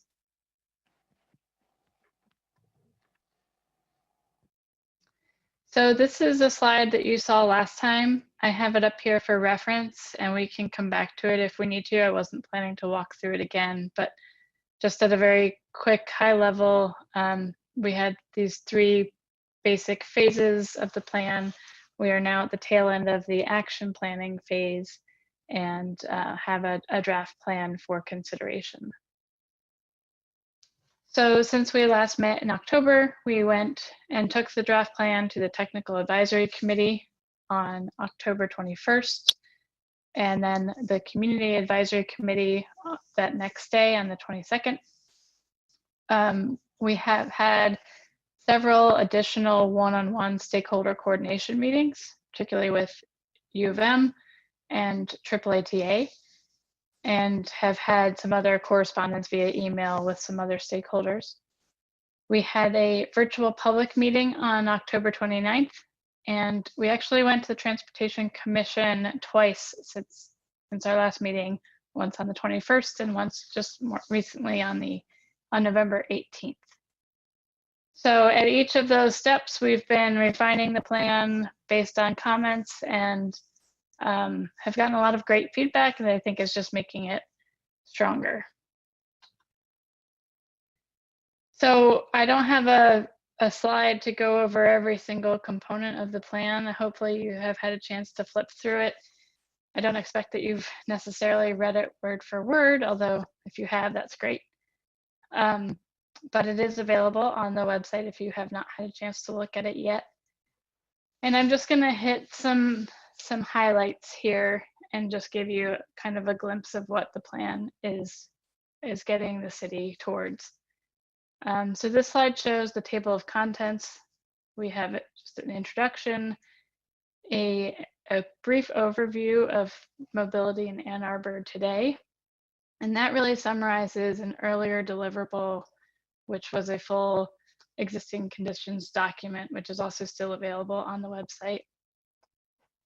The third section is about the mobility values and the goals that drove the plan. And then the bulk of the plan is section 4, which are the mobility strategies. Section 5 shows some conceptual drawings of what those strategies could look like on the ground in Ann Arbor. And then that final section is about how will we make it happen. So that includes cost estimates, some discussion of funding, and plan development process. So to start off, we have an overview of how the strategies coalesce into projects in Ann Arbor. And so this is not really a plan of adding on, one capital project after another. It's really a plan that takes a safe systems approach and really encourages a new way of doing the same kind of work that you're already doing. So it's about looking at how do we improve pedestrian accessibility on every project. But at the same time, it is about specific projects that are needed to address specific safety needs. So it does take a data-driven approach to identify specific areas. We identified target focus corridors and focus intersections where the crash data indicates that there's a safety issue. So all told, when we compiled all the strategies and where that is recommending a physical capital improvement, we're displaying it here in this map as tier 1, tier 2, or tier 3 capital projects.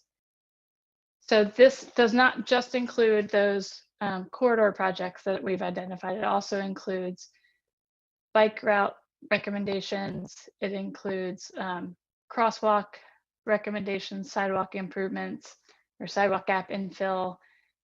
And so just want to be clear that it's not just about corridor improvements. This map is intended to show the culmination of all of the capital projects.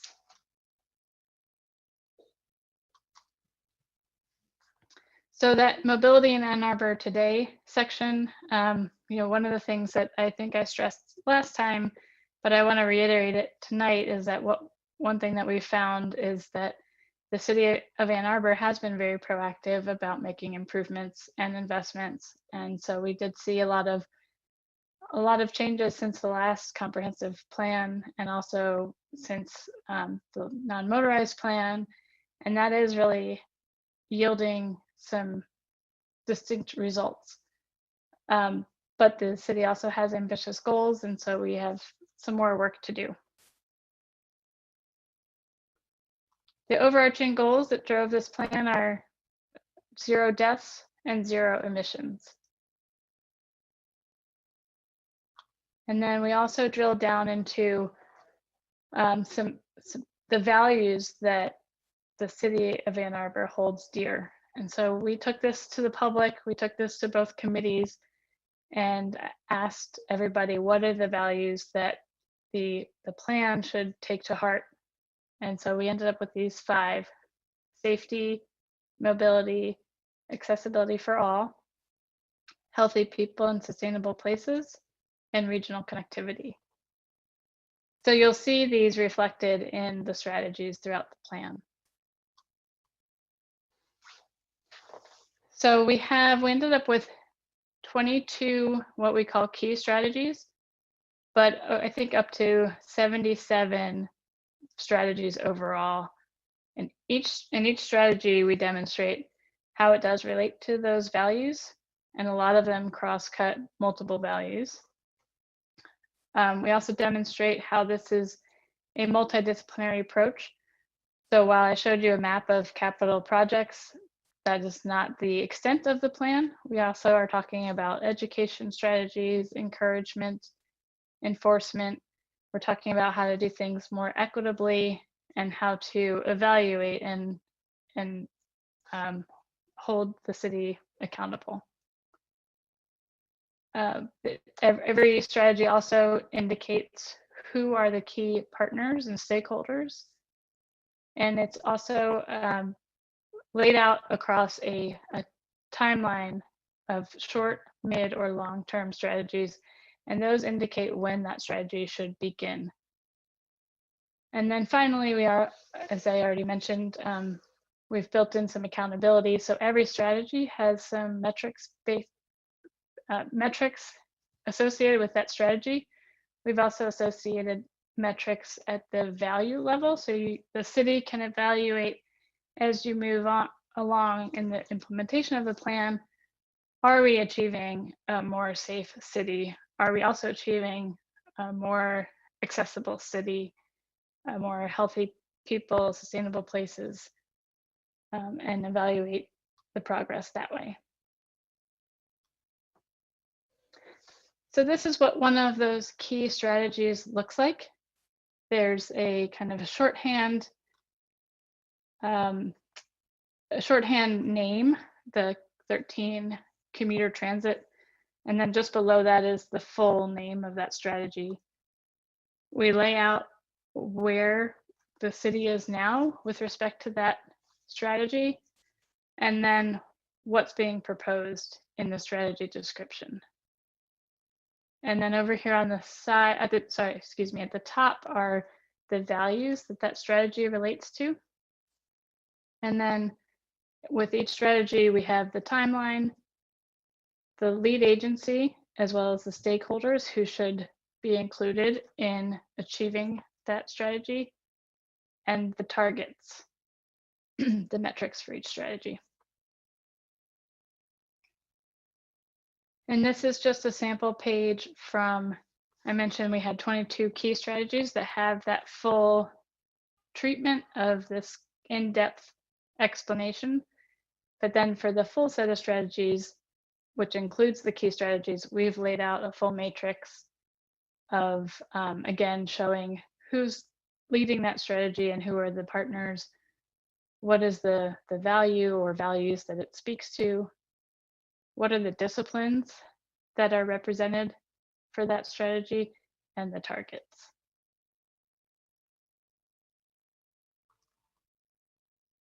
And then in that final section, as I mentioned, we have cost estimates, and the way that we're presenting these are in two different ways.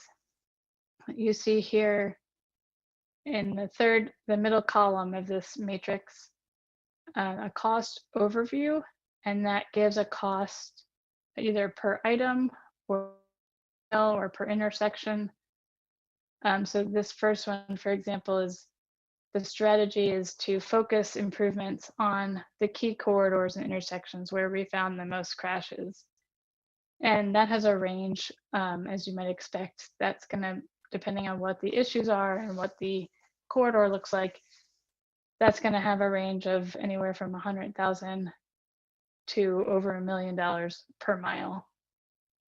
And the intersection, looks like there's a little typo in this one.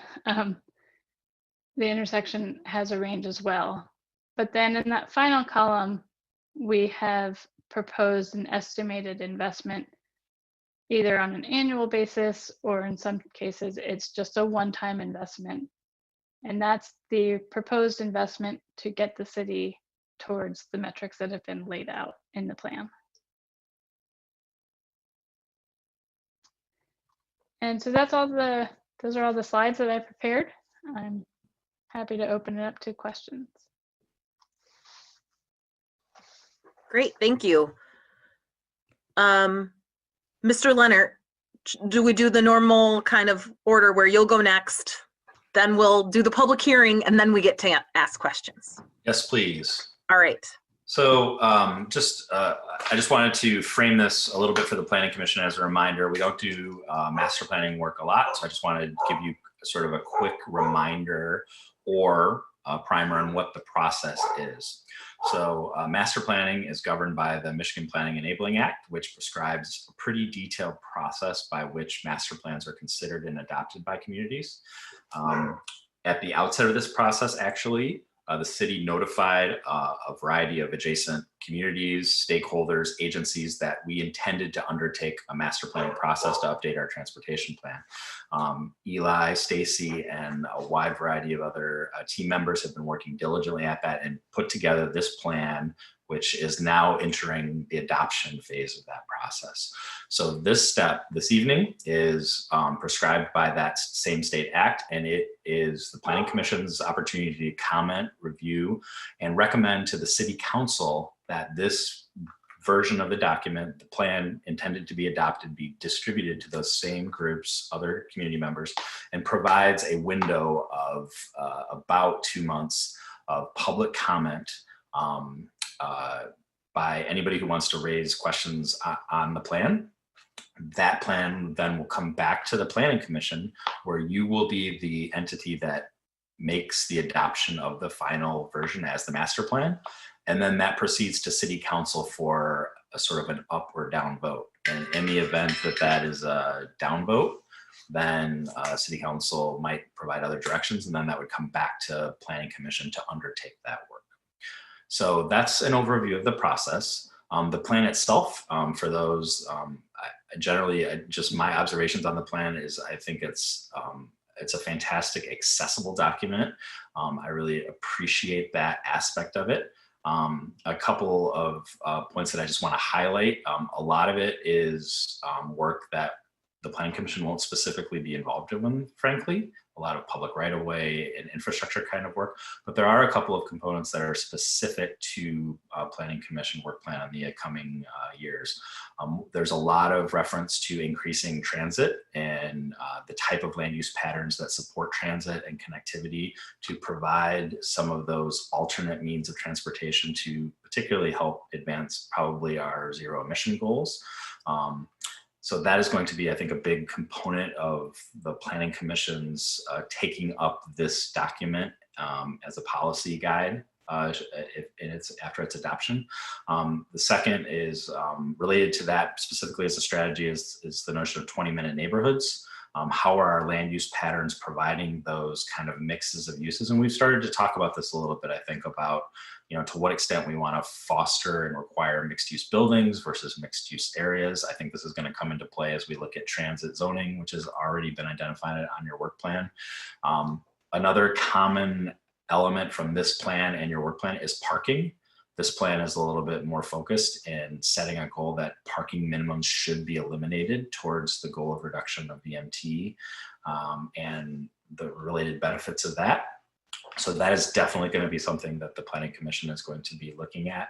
And then finally, I would just say that and I've had just a very high level conversation with Eli about this, as we go forward with the adoption of this plan, which I certainly hope that we do, I think we want to be very clear and deliberate about the policies that this sets forth and how we perhaps leave some of our past transportation planning efforts in the past. As you know, I am very sensitive to adding to our canon of land use policies and the like. And so as we go forward, that's just something that I would like us to be considerate of, and that probably actually happens in the actual resolution of adoption more so than this document itself. And then the other observation I would have is that I think this is an incredibly accessible document. I like the visuals. It's still 200 pages. When we started our master plan RFP, our aspiration was to actually reduce the land use policies across the city to about 100 pages. So I think that shows that as we go forward with master planning, our work's cut out for us in the way that we can get all of the pertinent information, background, policies, and examples in a frankly tight, accessible, short manner so that it's easily used by you for future decision making, the city council for future decision making, and certainly the community members. So with that, I'm happy to answer any questions if you have about the process either now or after the public hearing. All right, thank you, Mr. Leonard. This is now we'll open the public hearing. It's an opportunity for persons to speak for up to 3 minutes about the proposed distribution of the Ann Arbor Moving Together Towards Vision Zero City of Ann Arbor Comprehensive Transportation Plan. Public comment may be made by calling 877-853-5247 and then entering meeting ID 975-1994-2176. Mr. Leonard will call on those who have digitally raised their hand by pressing *9.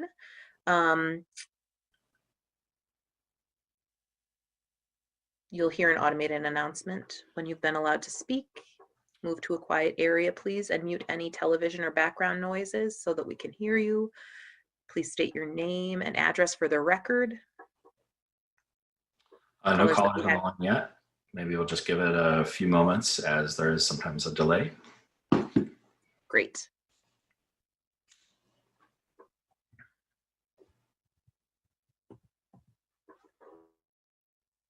And I can see Alex again and no callers, so I would say that we're good. Yeah, and if somebody comes in while I'm reading the motion, then maybe we'll reopen the public hearing on this, but which is again one of the difficulties of doing this via Zoom rather than in city council or city chambers, but we're working on. The motion reads, the Ann Arbor City Planning Commission hereby recommends that the mayor and city council authorize distribution of the Ann Arbor Moving Together Towards Vision Zero City of Ann Arbor Comprehensive Transportation Plan, which is an amendment to the city master plan, for review and comment to adjoining jurisdictions and stakeholders in accordance with MCL 125.3801 at whatever that means, the Michigan Planning Enabling Act, which is Public Act 33 of 2008, as amended. Moved by Commissioner Sauvé, seconded by Commissioner Abrams. Any discussion of the motion?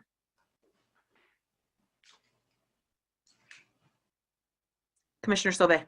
I'll just say thank you. This is awesome. And I'm very excited to see it move forward. So I wish we had a full master plan to tether to this too, but this is a good step to start those conversations. So I just really want to extend my excitement and appreciation to staff and the whole team for getting it this far. This is great. Commissioner Dish.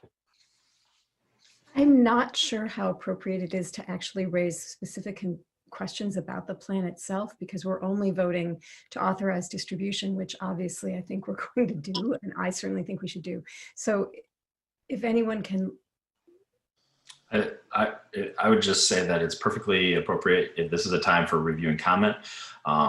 If given that, I would, if your interest is to start that review process nonetheless, as part of that, you can raise questions or items that you'd like to make sure get addressed. That doesn't have to be tethered to that motion, but nonetheless, Eli and Stacy and I can make sure that those comments, anything that comes out of this discussion is recorded as part of the overall comments that are reflected when it comes back to you in its final form. Okay, so then I will say two quick things because I don't want to hold us up, and this isn't the time, which I will preface with just how amazed I was at reading this document. It reads beautifully. It teaches you a lot about road design and other things that is really important. And it's exciting to look at it because some of this is happening on our streets already.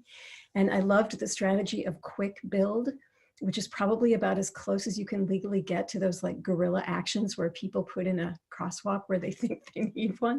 So I found this very exciting, but I wanted to rate one little question, and then I just wanted to call attention on one map to a concern that I have as a representative of Ward 1. So my little question is, I'm surprised to learn that 8 out of 10 Ann Arborites live in 20-minute neighborhoods. And it might just be because of the density that makes that figure work. because I think like almost all of Ward 1, except for the slices that are downtown, isn't a 20-minute neighborhood. We are far from grocery stores. And so that just struck me as an odd number. And it might just be that I'm looking at my anecdotal picture and not realizing how many people, you know, how much density we have in places where people really can walk to a grocery store. But, you know, that's part of the problem with my part of town, that we really don't have an easy way of shopping. Like even if I go to Carytown, that's a 50-minute walk, well, 40-minute walk. And most people, I do my shopping there actually, but most people don't do their grocery shopping there because they have children and they would go broke. So, but I'm assuming that my sense of that figure, I'm assuming that figure is right, but can you reassure me that it really is and you didn't make it up? Yeah, and in part I can hopefully reassure you by saying it surprised me too. But that is what the data showed. And I would also say that the data is, you know, maybe somewhat simplistic. You know, it doesn't factor in personal choice for one thing. And it's looking at availability of grocery stores or retail, but maybe those aren't the particular places that you need to go, so it might not feel like a 20-minute neighborhood.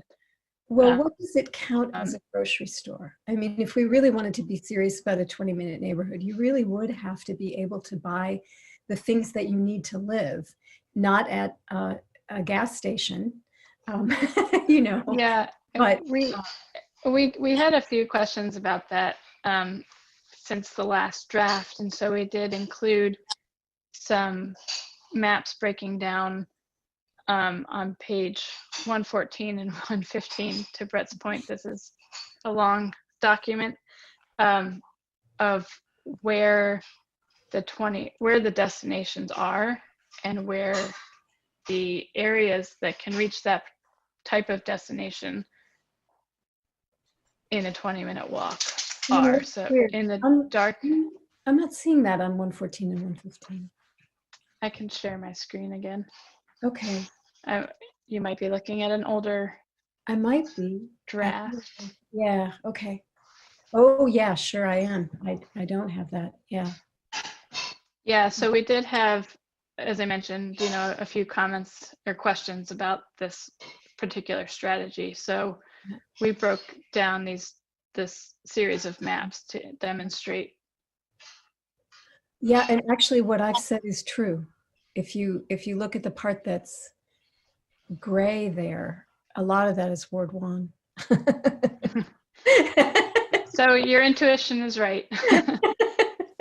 Okay, thank you. Those maps are helpful. I will make sure that I have an updated draft because I don't.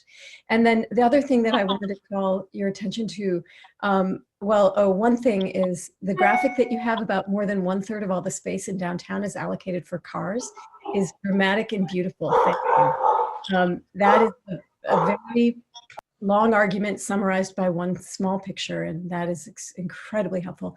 But on my page 64, you have the proposed bike routes, and I'm thumbing through my thing now. I don't know if it's your page 64 anymore, but I just want to point out to you that if you look at where you stop the purple bike route on Main Street, you stop at about Summit. So there is no connection on North Main to the proposed bike route along Huron River Drive. There's actually no way to get to that because we're separated by M14. And if you look, so it shoots up Summit and then it goes just north of M14 on Newport Road, leaving this entire northwest corner of the city, which is Ward 1 there. They really don't have good bike connectivity into the city. Moreover, they have lost the Route 33 bus. And so that that little neighborhood is what I'm going to call now a transit desert, after the idea of food desert, because they're going to have to drive basically. And some of them might manage to bike without bike paths, but they don't have a lot of options. And so I am just raising that as a concern, that we've created a little, you can see it, like the world ends before, before the city, the routes end before the city end. And it is a double whammy for them, given that they've lost Route 33. And I don't know if that bus route is going to come back. They currently are served by dial-a-ride, but I think if Route 33, if the elimination of Route 33 is permanent, they won't be able to dial-a-ride anymore, because dial-a-ride limits you to using it. You have to be able to, it has to be able to bring you to close enough to an existing bus route. And with Route 33 gone, that won't be true anymore for dial-a-ride, and they're afraid they're going to lose it. So I am concerned about that corner of the city, and I'm concerned about North Main, which I know might just be a separate project. But I want us to all look and see about how failing to do something creative and wonderful with North Main is going to leave some big gaps in our connectivity that we're working so hard to build.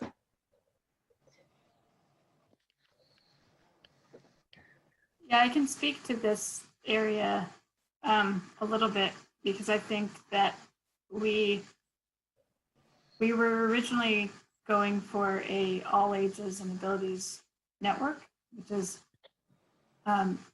still something that we're going for, but we have since also added back in proposed routes that we simply think should still be part of the bike network, but maybe can't reach that level of a truly low stress bike route. And so I think we definitely saw that area as a gap as well, but felt that the infrastructure was not conducive to actually making it that low stress type of facility.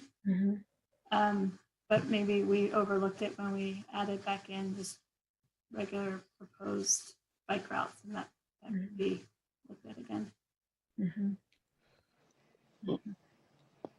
Let me jump in also for a moment and identify that from where the purple line ends, we have a wonderful new element of infrastructure, the Allen Creek berm tunnel, and that the folks can access the border-to-border trail, which I will readily admit is not along and on North Main Street, but it does parallel North Main Street to the extent that it begins to show the way that that corridor may be served moving forward. Now, tomorrow night, the City Park and Washington County Parks is having a public meeting for the Barton to Bandermere Tunnel Project feasibility study that has been part of our non-motorized plan and planning since 2007. So from the standpoint of getting from the Summit North Main intersection up to Huron River Drive, although I will agree that today it is a very unsafe move, that our investments over time and anticipated future investments will create a all ages and all users network connection using the border-to-border trail and in connecting under the railroad up at the north end of the corridor by the river. So that's perhaps a little more detail than you might be able to see on this map. The only other piece that I will add as to process is that MDOT is contemplating a project on North Main Street. At this point, they've moved it out to their FY 2026, and there will be a robust public process to help us identify a multimodal transportation strategy for that corridor. You may be aware that there's an existing city project called the North Main Vision. I believe that's still resident on its own website. And the intent is to coordinate our planning with MDOT and to achieve the highest level of penetration for an active transportation component along the North Main corridor. So I hope that's helpful. I'd be happy to speak with you offline. Yeah, we should speak offline. There's just one thing I would add, which is that, yes, I know that the B2B trail parallels North Main there, and you actually used to be able to legally cross by crossing over the railroad tracks, but now there's a big fence.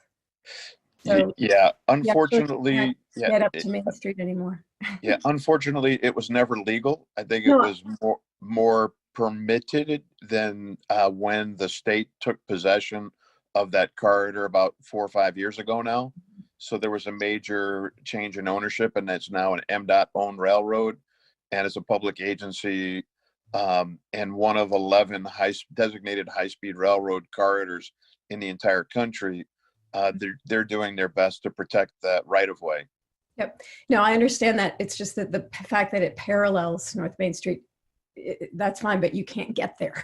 So there's really, you know, the only alternative, the only thing that you can do to get along that part of, if you really want to be near Huron River Drive, is to ride on the sidewalk along North Main Street. So anyway, but yeah, we can talk more, and I'm happy. I'll be at that meeting tomorrow night. I'm really excited that we're really talking about the Bannerman Tunnel, because that would ease this a lot.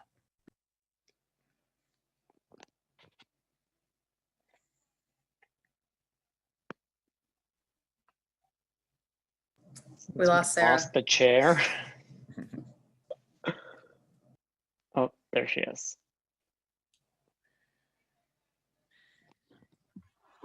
Sorry, I don't know what went on, but I'm back.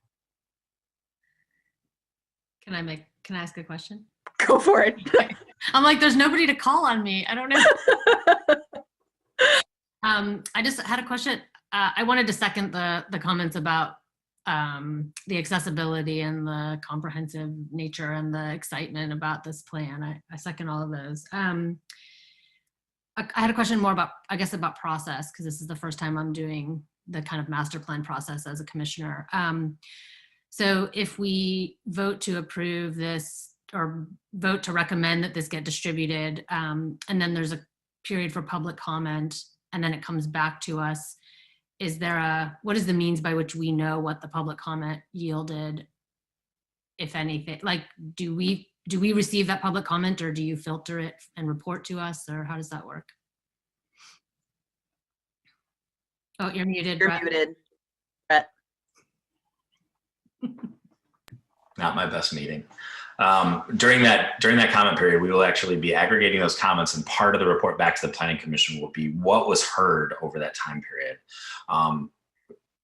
Admittedly, there might be some of those things that result in changes or adjustments to the plan, and there might be other things that we will acknowledge that we received but don't result in any adjustments to the plan. But the short of it is we will bring all of those comments to you and summarize what we heard from what entities, partners, the public, and ultimately bring you a draft version that we believe is reflective of the aspects of that we think should or shouldn't have been adjusted. And at that point, that will be really where you are making the determination that, yes, this is the final version of the document that we want to guide the land use policy. And you said that timeline is about 2 months. Yep. So we would expect this to come back early 2021. Just process-wise, this will probably appear on the City Council agenda in early January. Then there'll be some distribution after that. So probably March, I would guess, is timeframe. Okay. That's all for me. Commissioner Hammerschmidt. What is the process for stakeholder engagement and distribution of this? Well, there's been a lot of stakeholder engagement through the process of developing the plan, but the act itself requires us to send it to adjacent jurisdictions. We send it to all the public utilities. We send it to the county, and we send it to SEMCOG. Because this is a transportation plan, we go a step further, where we also send it to the Michigan Department of Transportation and the Washtenaw County Road Commission. So this is an opportunity for all of those stakeholders to see to see that. It is also generally an open public comment period as well for any additional feedback to be provided on the plan. I guess that was really, when I said stakeholders, I more meant like resident engagement, like how, you know, I know we've had some trouble with like people even just being noticed about things like with our meetings, like how are people going to know that this is available for them to comment on? And I preface these, I mean, I'm, you know, Brett, like I've been doing a lot of like my own soul searching when it comes to like racial justice and social equity. And I want to make sure that like all of the voices in our community, and like I acknowledge we are 70-something% white, but like we need to hear from these voices that we typically don't hear from. And that might require outreach in ways that we don't typically do it. And so I was just wondering if there's any sort of plan beyond the like, I don't know, posting it on Nextdoor or like whatever the traditional things are, like, here it is, here's a survey. Because this is a really big, important plan that impacts everyone that lives here or that wants to live here. Yeah, and I think those are great questions. I'll start, and then if Stacy and Eli want to jump in at all.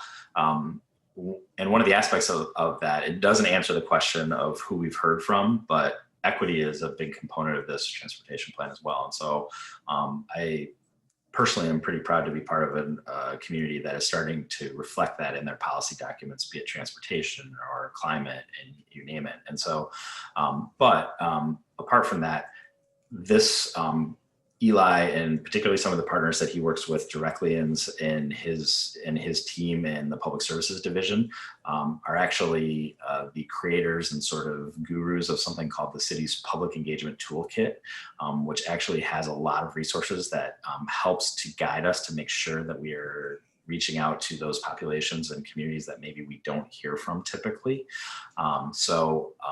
I would suspect that it happened more successfully on this project because of the integration of that work into this team. That tool is available to everybody in the city, but I think just the sheer number of projects that are being done out of public services on transportation and capital, they are using that tool most often. And so I guess I'll stop there, Eli and Stacy, if you want to speak to, do you feel like we were successful in that regard, or do you think that there's still more opportunity in that regard? Well, I'm going to jump in and say that there's always room for improvement, and that our sensitivity to this particular engagement aspect was important from the get-go. We did take at least one proactive step, and we hosted a public open house at the Peace Neighborhood Community Center. And so that is one specific and direct aspect that we've added to our community outreach. Beyond that, we did go through an exercise of identifying stakeholders and then creating contact lists where it's through our communications office that most of the communications that we do as a city now are broadcast email, or we do have through the communications department the ability to do social media blasts. And to the extent that through the development of our public engagement toolkit, that members of a variety of neighborhoods have identified themselves, we have added those to our stakeholder list and have been receiving the mail outs. I'm really proud to say, and I can't speak to the diversity of the engagement, but I know that through the Sam Schwartz team, Stacy and her colleagues had constructed several online engagement opportunities, and we literally touched thousands of people that we had never seen before in our transportation planning processes. So to the extent that I can't give you the specific communities that have engaged with us, I can assure you that we have used our best ability to reach out, and that there are some, I know our communications and public engagement staff have been attending our meetings, and we have the questionnaires for people to fill out as to identification of a variety of the personality, personal characteristics. And so there is some reporting of that. But as I said at the onset of this response, we really need to continue to work harder to do a better job of reaching out to the full array of our community. I would just add, we can follow up on that with that distribution. You know, there is a network of folks that have expressed interest in following this process that Eli and his team have. We have our normal methods of distributions through our, Gov delivery service. We can do social media and the like. I would just say that oftentimes my experience is when we take on those broad notification, we get very similar patterns of response. So it can be challenging, probably because the way to do that is to do a much more targeted, narrow distribution and solicitation, which isn't always the best approach either, because it really is intended to be a community-wide. But that's something that we can certainly report out about how we made that notification aware, who it was shared with, and we can include that with the actual feedback that's received as well. Okay. Yeah, I mean, I think, like, to me, and again, I'm not an expert, I'm learning about this too. I appreciate that you guys are trying to do a lot more, and I appreciate that you recognize that you can always do better.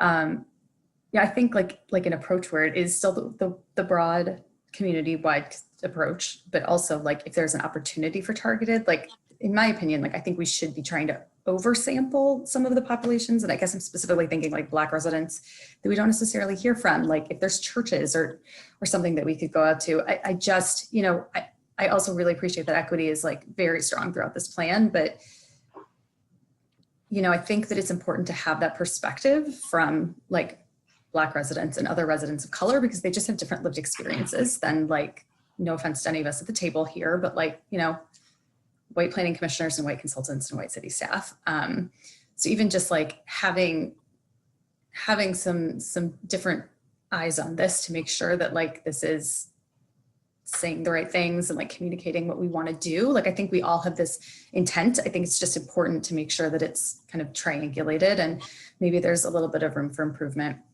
kind of along those same lines. Out of the 22 strategies or whatever you call them, I noticed that engagement is number 20, and I'm not assuming that any of these are in priority order, but it sent a bit of a message to me that community engagement, which I think needs to happen in a lot of these different strategies, is so far down that list. So I don't know if that was intentional or not, but if there's an opportunity to raise that up, that might just send more of a message that we're serious about this, we're serious about doing as good of a job that we can, engaging as many people as we can, because literally this plan is touching streets everywhere in the city. I don't know if Eli, you want to comment on that, but I would say for the engagement, I mean, I saw it as being important, and that's why it is one of those 22 key strategies. And so they are not in order of priority. And it's just to say that that is a key strategy, and it shouldn't be looked at as not something that's not important. And I think it's also a matter of, I think the city probably does public engagement in all of its projects.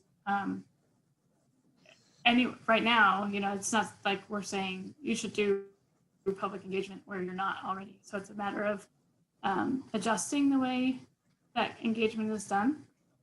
And so I guess that there was no specific thought into it being number 20 and not number 5.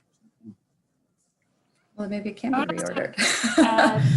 I mean, we just don't know how people are going to view these. People could view them as a priority, even though they're not intended to be a priority. I don't know. Maybe I'm the only one that feels this way, but if I would just if there is a possibility to try to move it up and make it really clear that it's one of 22, which makes it important, but it's number 2 of 22. It's just sort of the message that it's and it's just the messaging of it, I think. I wanted to add to what Eli was saying about engagement, that the community advisory group that we convened was, I don't know if this is the right term to use, but kind of a quasi-public meeting every time. I mean, it was open to the public, we did have public members attend those meetings, and it was a pretty broad group in terms of the membership as well, the core membership of that group. So we did get pretty broad representation through that, in addition to the outreach that Eli talked about. I was going to ask about that advisory committee and if you had a sense of like the demographics of the people that participated, or if it wasn't necessarily a set group. We have the list of groups and people who were involved that we could send you. Okay. I don't mean if I feel like I'm almost harping on this. I just like, I think these are conversations that we don't have. They're not like always comfortable to have, and it's just important for us to have them. I had a couple like just really minor things that I noticed as I was, well, not really minor, but like on page 56, when we talked about the sidewalks and like the funding sources, I think it was written before the election and we passed that proposition. So I wonder if that should be updated. Similarly, on page 27, there's a box about healthy streets, but didn't healthy streets end? And I don't know if there would be any data like from that. I think it said something about like, we're going to be collecting data, but maybe there's actually data that could be included in that box since the program I think is like basically over, I think. The sidewalk one has already been updated. And so the newest version does reflect the that was passed. Awesome. I don't Maybe know. I'm looking at the old version too. So, and with regard to the healthy streets, earlier this afternoon, I was engaged in a conversation with our staff and the DDA staff. There is a technical report being prepared for council, and that will give us the background information to add a little more flesh on the bones in that section. Right. And just one thing on like I liked the section about like the mode sharing or the ride sharing, like scooters and bike sharing and all of that. Like, I'm wondering if, and maybe this doesn't have to be added to the plan necessarily, but I was thinking through like, there was a lot of like discussion of equity in those sections. And I'm wondering if we should be looking into options for people that don't have credit cards. Like, and I don't know, I think there are bike share systems across the country where there's ways to like pay cash for cards, but just like sort of something to keep in mind, like as we're thinking about equity, like if there are people that don't have access to credit cards and credit cards are usually like what you need to like get the apps or whatever, like maybe there are alternatives that other cities have been doing to allow people without credit cards to access those modes. I would love to see more bike share in the city. It's very exciting. And then one more thing, and then I'll stop talking. The name, where it says like moving together towards Vision Zero, which is great. But then when I read it, it says there's like these two main like critical goals of Vision Zero and carbon neutrality. And they're presented as like equal critical goals. So I'm wondering why the name just says moving together towards Vision Zero and we don't have carbon neutrality, if it is in fact as important as Vision Zero in the name. Sorry. Well, no, I appreciate the observation. And when we began to scope out this transportation plan update, the Vision Zero safety emphasis was paramount. As we were moving along in our plan, in recruiting Sam Schwartz, getting the committee set up, getting the process started, the city found a renewed interest in adopted an A20, the whole carbon neutrality. And I'm not going to value one as higher than the other, but I think the importance of co-mingling the concepts that we care about human health and safety, and we care about environmental health and safety. And the A20 stands on its own within its framework, but in the same way that Brett's talking about other aspects of the master plan dealing with land use, the transportation is one of the important elements in the A20. So we kind of incorporated it in order to have that crossover and correlation between Vision Zero and human health and safety and the A20, which is about human health and safety as well, but it's also more about community and environmental health. So there's a crossover. I hope it's not confusing. This is the first that I'm hearing a question of why the co-branding. but it's really the primary emphasis has been the movement towards the Vision Zero, but we clearly acknowledge, respect, and reflect the transportation role in achieving carbon neutrality. Maybe there's a way to even say that. I mean, maybe I'm the only person that's going to be confused by this, but like, I think the title's great. Let me just say that. I think the only reason I feel like I'm saying some pretty nitpicky stuff, but you guys did an amazing job with this. Like, it is, like everybody else has said, like it's just so easy to read. It's so well laid out.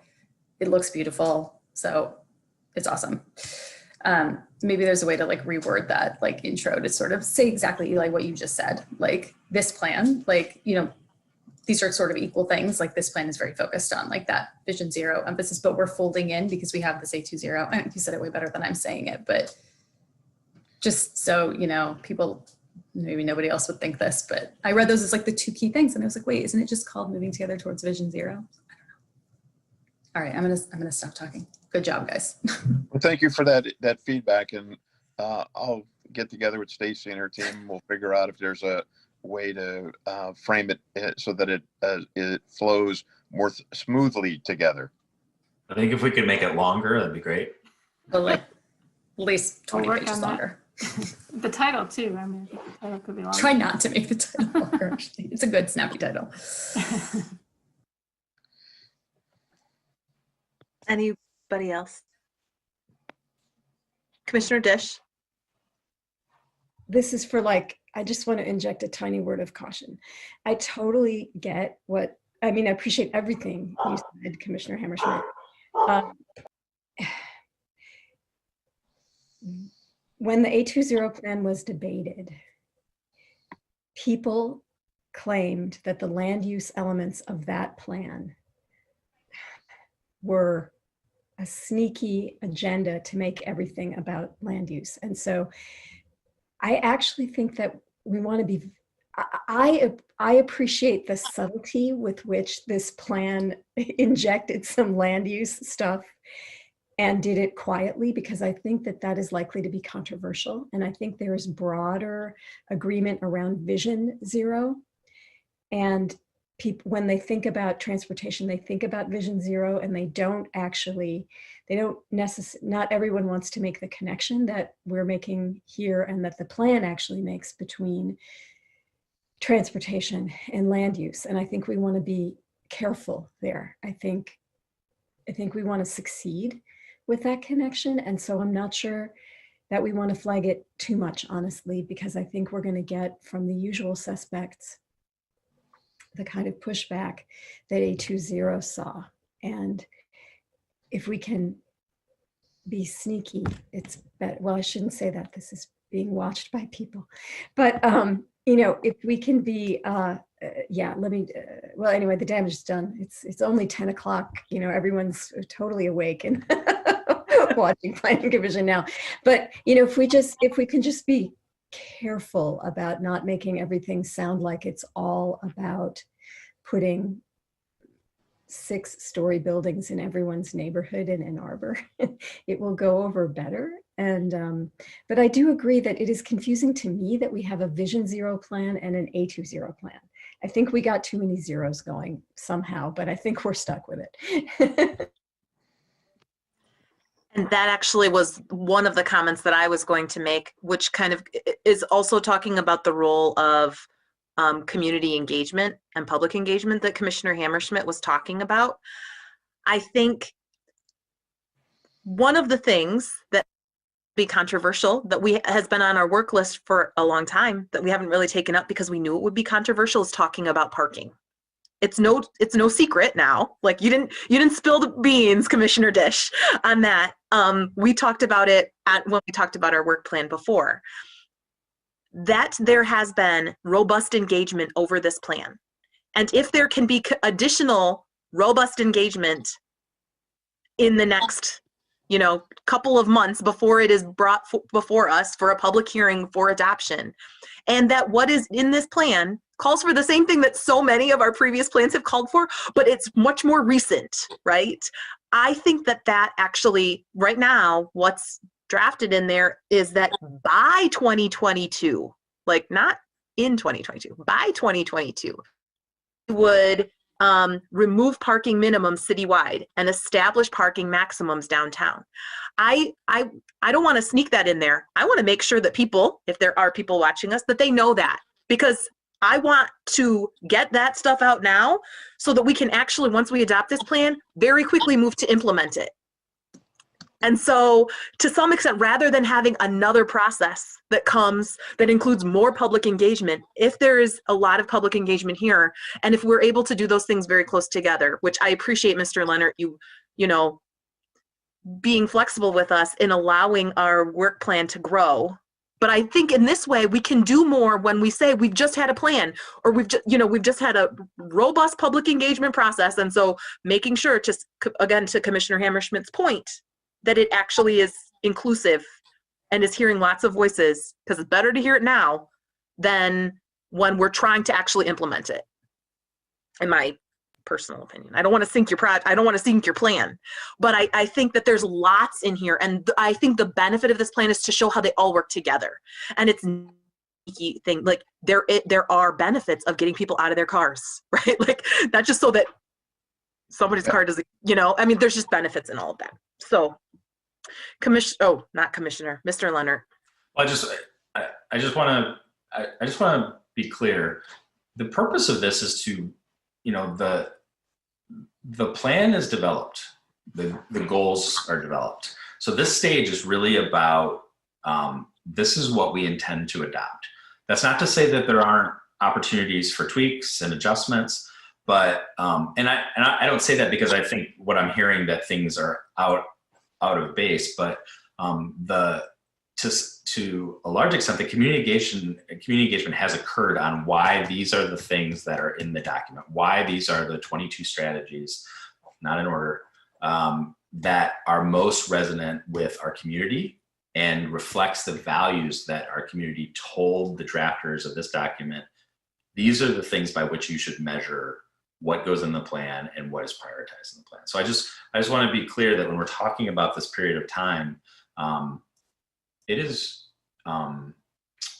we will listen to everything, of course, but at this time, we have heard from the community through engagement, and this is our reflection back to them. And so, whether you are concerned about that being daylit or not, I don't want to say it doesn't matter. It doesn't matter, because those are the values that came out of our community conversations. That's why they're here. It's not, that's why these are the things in that plan that we are now presenting to say, this is what we heard, and this is what we should get to work on. So I just want to sort of set that stage. It's not to say that there's that we can't be more successful always in engagement. And during this period of time, we can share the opportunity for that same wide engagement to say, that's where we are, and make sure that everybody's afforded that opportunity. And we can try and be more targeted to make sure that we're providing that opportunity where we think is best from an equity perspective. But I just want to set the stage that whether we desire it to be out in front or not to be out in front is somewhat irrelevant now. The task before you in a couple of months and at this preliminary stages, the things that the community told us resonate with us as the Planning Commission, our other master land use policies. Let's go.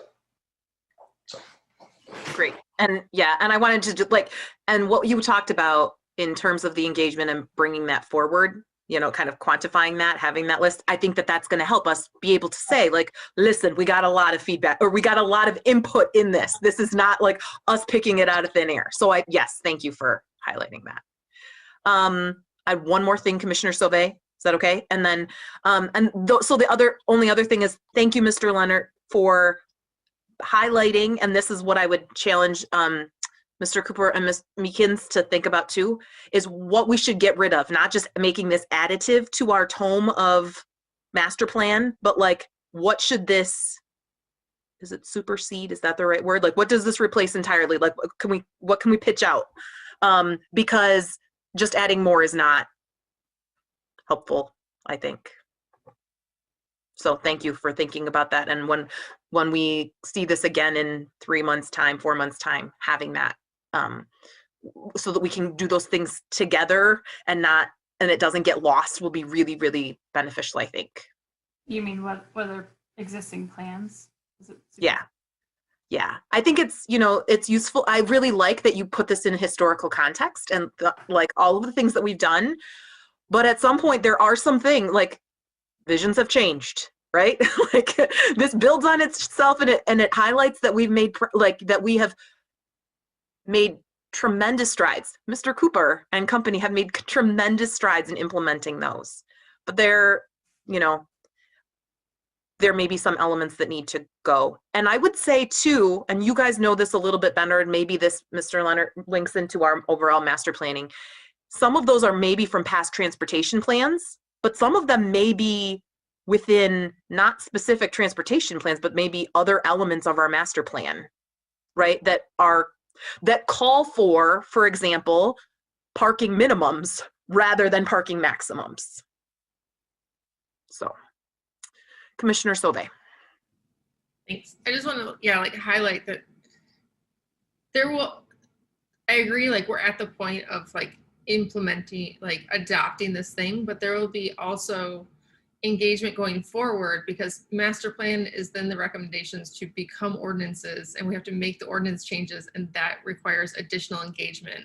And so I think we're at this education engagement step, and the education and the outreach to let the community know that this is an empowering document to give more people access to areas in the city is huge. And as commissioners, we've got the city to do a lot of the dissemination and their tools and social media and all those things. But as commissioners and having board representatives, we are all distributed within our own communities to share this and reach out to other, community members that might not be at the table right now, that we can share and say, this is what's coming. Are you even aware of this? Do you know that this is coming on board? These are the ordinances that will probably be impacted and changed by this in the future. We encourage you to be a participatory engagement in those ordinance change discussions in the future too. So I think, there's kind of a sequential pattern still moving forward. So I just want to say that in terms of all of us doing our part as commissioners to continue that conversation as this gets adopted too. So yeah, I think it communicates really well, but it's the dissemination that we can all do to really kind of help it move forward in that regard. So yeah, there was one other thing. I don't know. I'm just really excited to kind of see it happen. I'll just keep saying it, but yeah, I think that's it. We're going to see ordinances change. So that's the next step. But as a master planning document, I agree. We get a lot of feedback right now. Master plan document says X, Y, and Z. Until it's ordinance, it's got to take that next step for a lot of those projects. So there's more work to do as well on our part. So thanks for getting it this far. Yeah. I just want to kind of echo, not only in this transportation planning realm is it about ordinances, rules, and regulations, but this also creates a set of expectations for future transportation improvements and projects, so that this is a multifaceted type of master plan element. There are the pieces that will become policy, rules, regulations, ordinances of the type, but there's also projects, and each one of those implementation activities does have, as you clearly and correctly noted, has its own individual engagement process. So we'll continue, after the plan goes through these 2 rounds of, first stakeholder engagement, and then finally the final step towards final adoption. That's the beginning of the plan implementation. It's not the end of planning. So there's a lot more room for us to go and grow in our outreach, in our communication, and in the interrelationship between the various elements, whether it's A through zero, whether it's land use, planning, and so forth. So thank you for your insightful input. And I think that your clearly on a path to understand that this is merely a point in time. It's an important point in time, and I appreciate the enthusiasm and excitement about it, but we've got so much more ahead of us.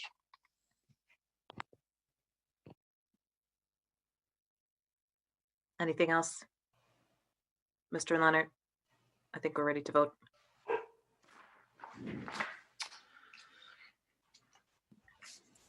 Commissioner Milstein, Yes. Commissioner Sauvé, Yes.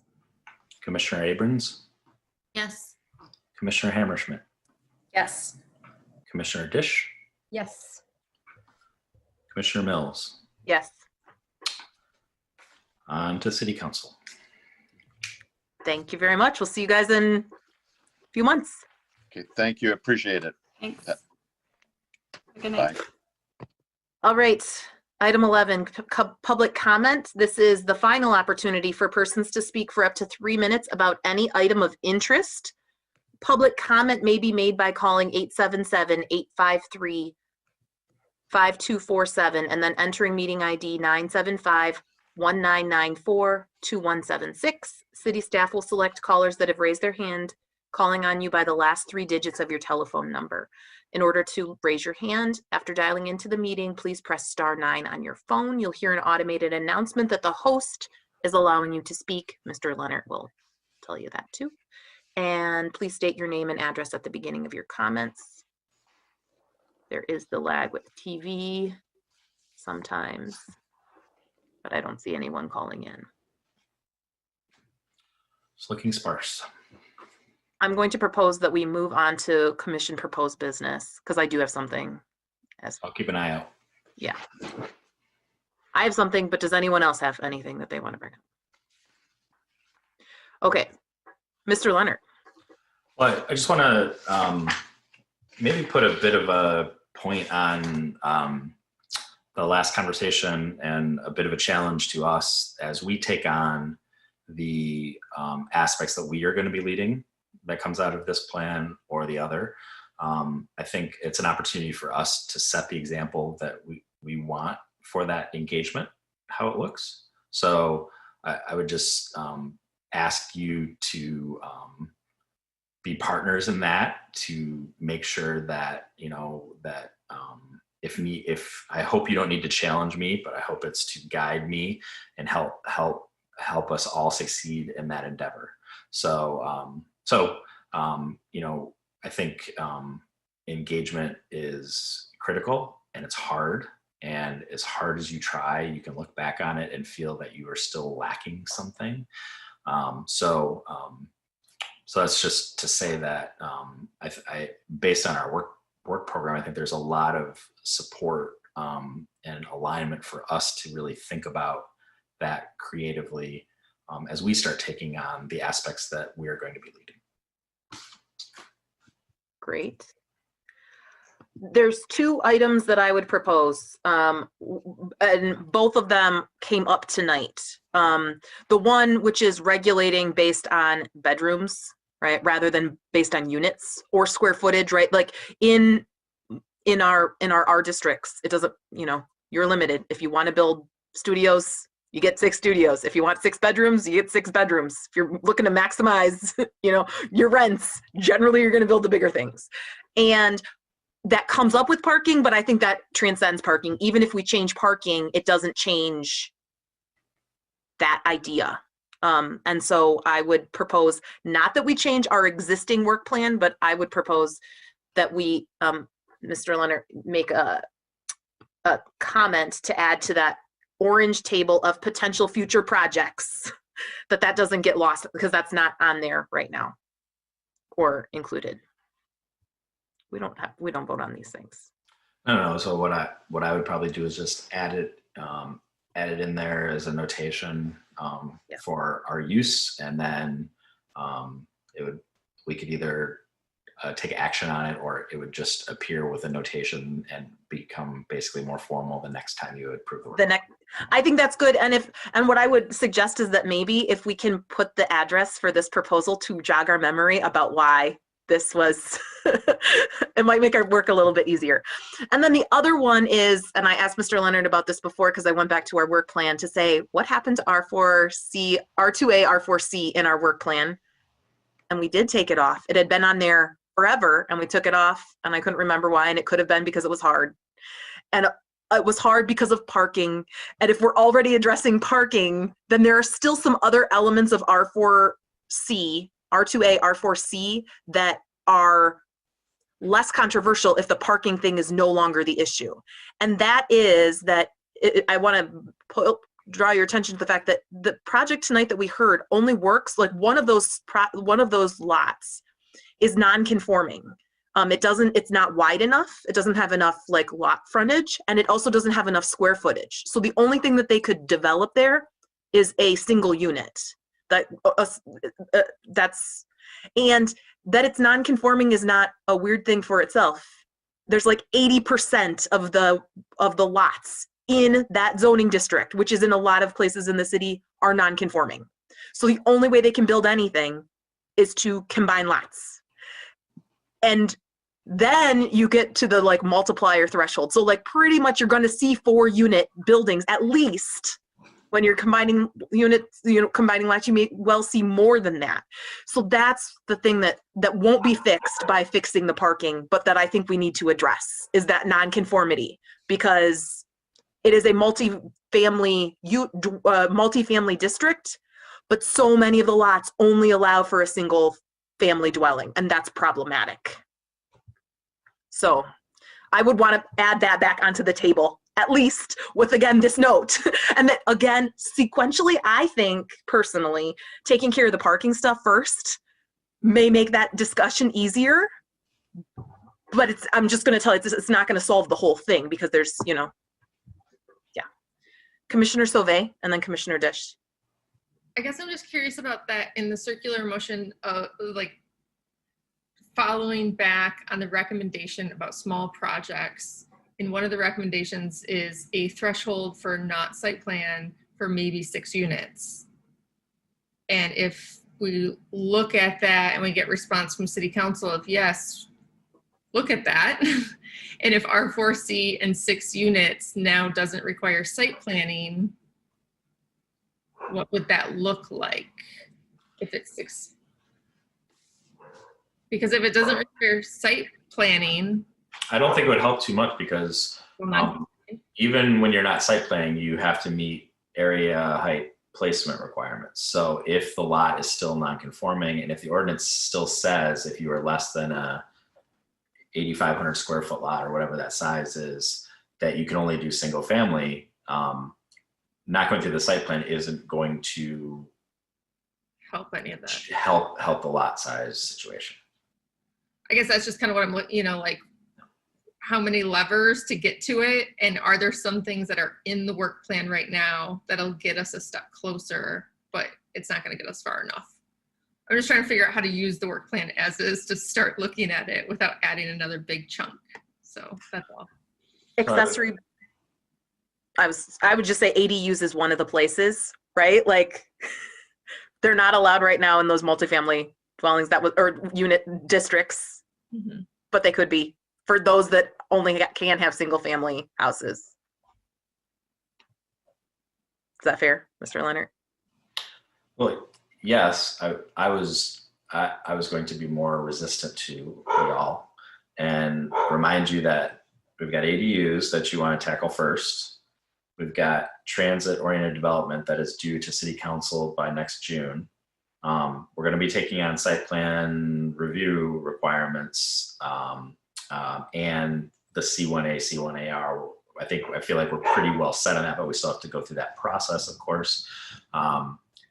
So I just want to set the realistic expectation that I'm somewhere in the middle. I think that there are a lot of things that would relate to those issues. At the same time, I see that you've put a lot of things as priority first. So I would see it personally sort of added to the work plan for now, but probably not a lot of expectation that we're probably gonna have to tackle some of these other things first. And that might be okay to see what does the landscape look like for that after you've looked at ADUs, after you've looked at site plan review process, maybe even started some conversations about residential zoning. Perfectly great to add it on there. I just want to caution you that I think it will be challenging for me to support it quickly, and I think it'll be challenging for you as a commission to take it up quickly. I just want to tuck in there because what Commissioner Sauvé just said raised the point. It was actually about the first point, which is on the, do we regulate by units or by bedrooms? That comes up, that's linked to what's the threshold for the small projects. It was not, that was not originally though something that resonated with the commission as something you wanted to widely apply. So right. It's something we could consider for sure. I'm just saying, I think we put it down. We don't elevate it, but it may well come back that it's a hang up because a small unit, 6 studios is quite a different impact than six bedrooms in terms of what's a small project for a neighbor. I mean, what we saw tonight was. And where that, where that's coming from is our occupancy, right? We're regulating by occupancy. And so I think what you're seeing there is a reflection of marketability to some extent. Not that I profess to know all the ins and outs of that market, but we maximize, you can have 6 people in a unit in that zoning district. And so to maximize the value of that, it's much more valuable if every one of those 6 people have a bedroom and a bathroom. And, and in this case, a choice of kitchens. So, I would, that has I'm not saying that we don't look at it, but that has other parameters. Then we have to look at how we might not be regulating occupancy by dwelling unit then anymore. So it might have other sort of veins in our code that we need to consider as well. Commissioner Dish, sorry. I just wanted to say that you read my mind, Sarah, because I wanted to bring up lot size. And so the issue of R2A. And I had already talked about this with Mr. Leonard, who did warn me that we probably can't put it on our near-term work plan, but I think it is something that we need to look at because in places where you have R2 zoning, where you could do a multifamily thing, but the minimum lot, your house is on a minimum lot size that won't actually let you. What you're going to do, because now the market will reward you, is you're going to knock that little sucker down and you're going to build a 3,000 to 4,000 square foot single family, which is really not the direction that we want to go. And so this is something that we do need to move on because there is now, because of the way prices have gone, it's really a very different scene than it was 12 years ago. There is incentive to redevelop these properties. And so, ADUs might be part of what relieves some of this pressure. Hey, slap an ADU on there and hey, put some solar on it. We might give you a TIF, but, or make it affordable and we'll give you a TIF for that, or do both and we'll give you a gold watch. So, but I do think this is something that we actually need to look at. And I'm just delighted that you brought it up because I was going to and took the words out of my mouth. Well, then maybe it needs to move from the low to like it's higher up if there's multiple of us. It's honestly, that's the thing though that has been on for the last 6 years. Like, and that was going on well before the 6 years. Like Commissioner Woods probably could have told us when it was first brought up. It's been on there forever. But again, a lot of it is the parking. Is that fair, Alex? Do you think? And so if that is alleviated from another action that is not specific to those districts, but that is citywide as the proposed transportation plan calls for, that changes things in my mind. I see. Commissioner Milstein. And just a comment, Commissioner Dish brought up a great point. In 12 years, look at how much things have changed with regards to lot size. We're knocking down and building is, that's something that we have to be very cognizant of because even 6 years ago, maybe let's just say 10 years ago, we wouldn't have thought that that would ever happen. And then look at it now. So I think that's something that we have to be cognizant of. I think it's, from, I read, this is now years ago when I read this, maybe when I first started on Planning Commission. The work group that was set up, a citizen work group that was set up in regards to R4C, R2A, they did a ton of work. And the report, like they met, I think for a year solid, if not close to 2 years. And in the end, they weren't able to figure out how to make it work. Yeah, I think they came out with a couple of proposals, but it's such a huge undertaking. And I think part of the reason why it's been on our work plan is because I think this is more than just us taking it on as a planning commission or as staff. This is maybe something that a consultant actually needs to take on and see it from a different lens, because it is such a huge project. I just don't know how it could be accomplished by, we can nibble at it here and there, but as an undertaking as a whole, that's such a huge project. Do you think it makes sense to they've always been lumped together. Is there logic in sort of separating R2A versus R4C? I know that there might be some similar issues, but personally, I think R4C is the one that needs to be dealt with the first. And I think maybe maybe they were trying to accomplish or couldn't accomplish in both, but I would say R4C would be the biggest one that I would go after first. And then just absolutely developing ordinances on the fly here without thinking about them fully. A lot of our ordinance defaults to if not some standard, you can do single family, right? What's your initial reaction to if that was, if not, you can do a duplex?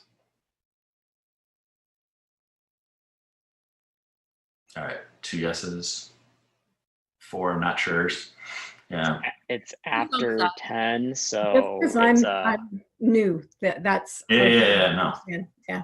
I was just thinking like that it would be sort of nibbling around the edges of R4C basically, where you could increase the potential viability and economic model for a lot of non-conforming properties, at least by potentially doubling them from a single unit to 2 units. Likewise, and it'd be a relatively quick fix in the R2 districts. That'd be a little bit different. It'd probably just have the effect of eliminating minimum lot size in the R2 districts. But I appreciate what you're saying. We've seen a lot more R4C stuff, of course, than I would say than even we've seen sort of R2A permits, which aren't going to come to you typically. Commissioner Milstein and then Commissioner Sauvé. So I feel like, we have R4C, which is in the middle of all these other things that we want to accomplish on our work plan. I feel a lot of it goes around the R4C. What's the chances, Brett, that the city can hire a consultant to help us with this, to hopefully tackle R4C, but then also help us with some of these other things that we have around that? Just because... Yeah, I'll probably be in a better position to respond to that in a couple months once the budget process gets started.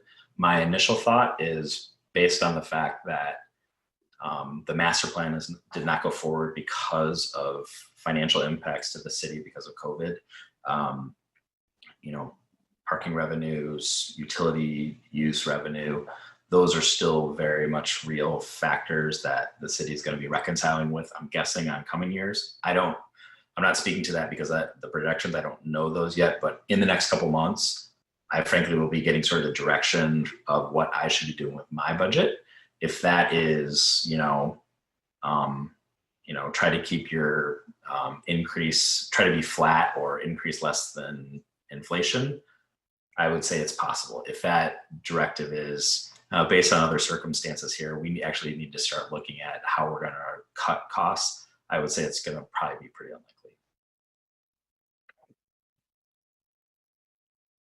Commissioner Sauvé. I think the conversation about ADUs being on the work plan, and then the idea of duplexing and what that means in terms of, right, like what is an attached ADU and the policy behind an ADU versus a duplex. And even when we talk about equity, ownership, accessibility to housing, I think they're very similar actually. Maybe it's a working session to just even work through the nuances of what is a detached ADU, a detached ADU, and a default to a duplex. In terms of like, if we're gonna look at that and maybe ADUs take a step back, because we could solve density on these sites in a different way. I'm now, like when you say duplex, it just makes me think about ADUs and like the idea of R4C and R2A and what gets us more density, like, and what's the reason behind ADU policy that we're looking at. And so what's the goal of ADU policy? What's the goal of fixing R2A and R4C policy? Like, what's the overall goal of both of those things, and which one is going to get us towards that goal faster and more successfully? So when you talk about duplex, I think it's hard to kind of unpack those things on the fly, but I think it's worth actually taking a look at ADU against the conversation we're having tonight. Yeah, I would, just as a reminder, you've already proffered a recommendation to council to add ADUs back into the R2A district. So that is an incremental step to provide that as a tool. I totally agree with what you're saying. It probably makes some sense. And I look forward, we can start that conversation actually next week about how we want to have that conversation with the community. I would say that my initial thought is the nice thing about ADUs is it's a nice nexus of some sustainability, access to transit, using existing infrastructure, smaller household sizes, and affordability by the sheer restriction on the size of the unit. I don't think that automatically translates to duplexes and R4Cs, but it meets some of those goals, right? So, but I totally agree. I think it's worth to sort of map those out to see how they are all in sort of the same,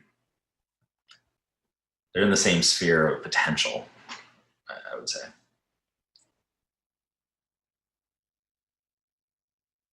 All right, so I'm adding them both to the work plan with sort of little italics that this has not been formally adopted yet, or I might just bring it back to you and you can amend it, either way. And again, if you can put the address. Yeah. I kind of feel like anything we add in should have some kind of reference because it sticks around sometimes for a long time. Great. Anything else? And I just want to go back to the question about a consultant. I don't say that to say that we shouldn't investigate it. I think it's always worthwhile. I mean, if it's deemed to be of a high value and a priority, it's worth exploring. So I don't say that, but I'm just trying to frame sort of what I see as sort of the easy path or the more difficult path. Great. I will entertain a motion to adjourn then. It's not 1 o'clock yet. Moved by Commissioner Milstein, seconded by Commissioner Sauvé. All in favor, please say aye or raise a hand. Aye. Aye. Great. That's everybody. Have a good night, folks. We are Good night. adjourned.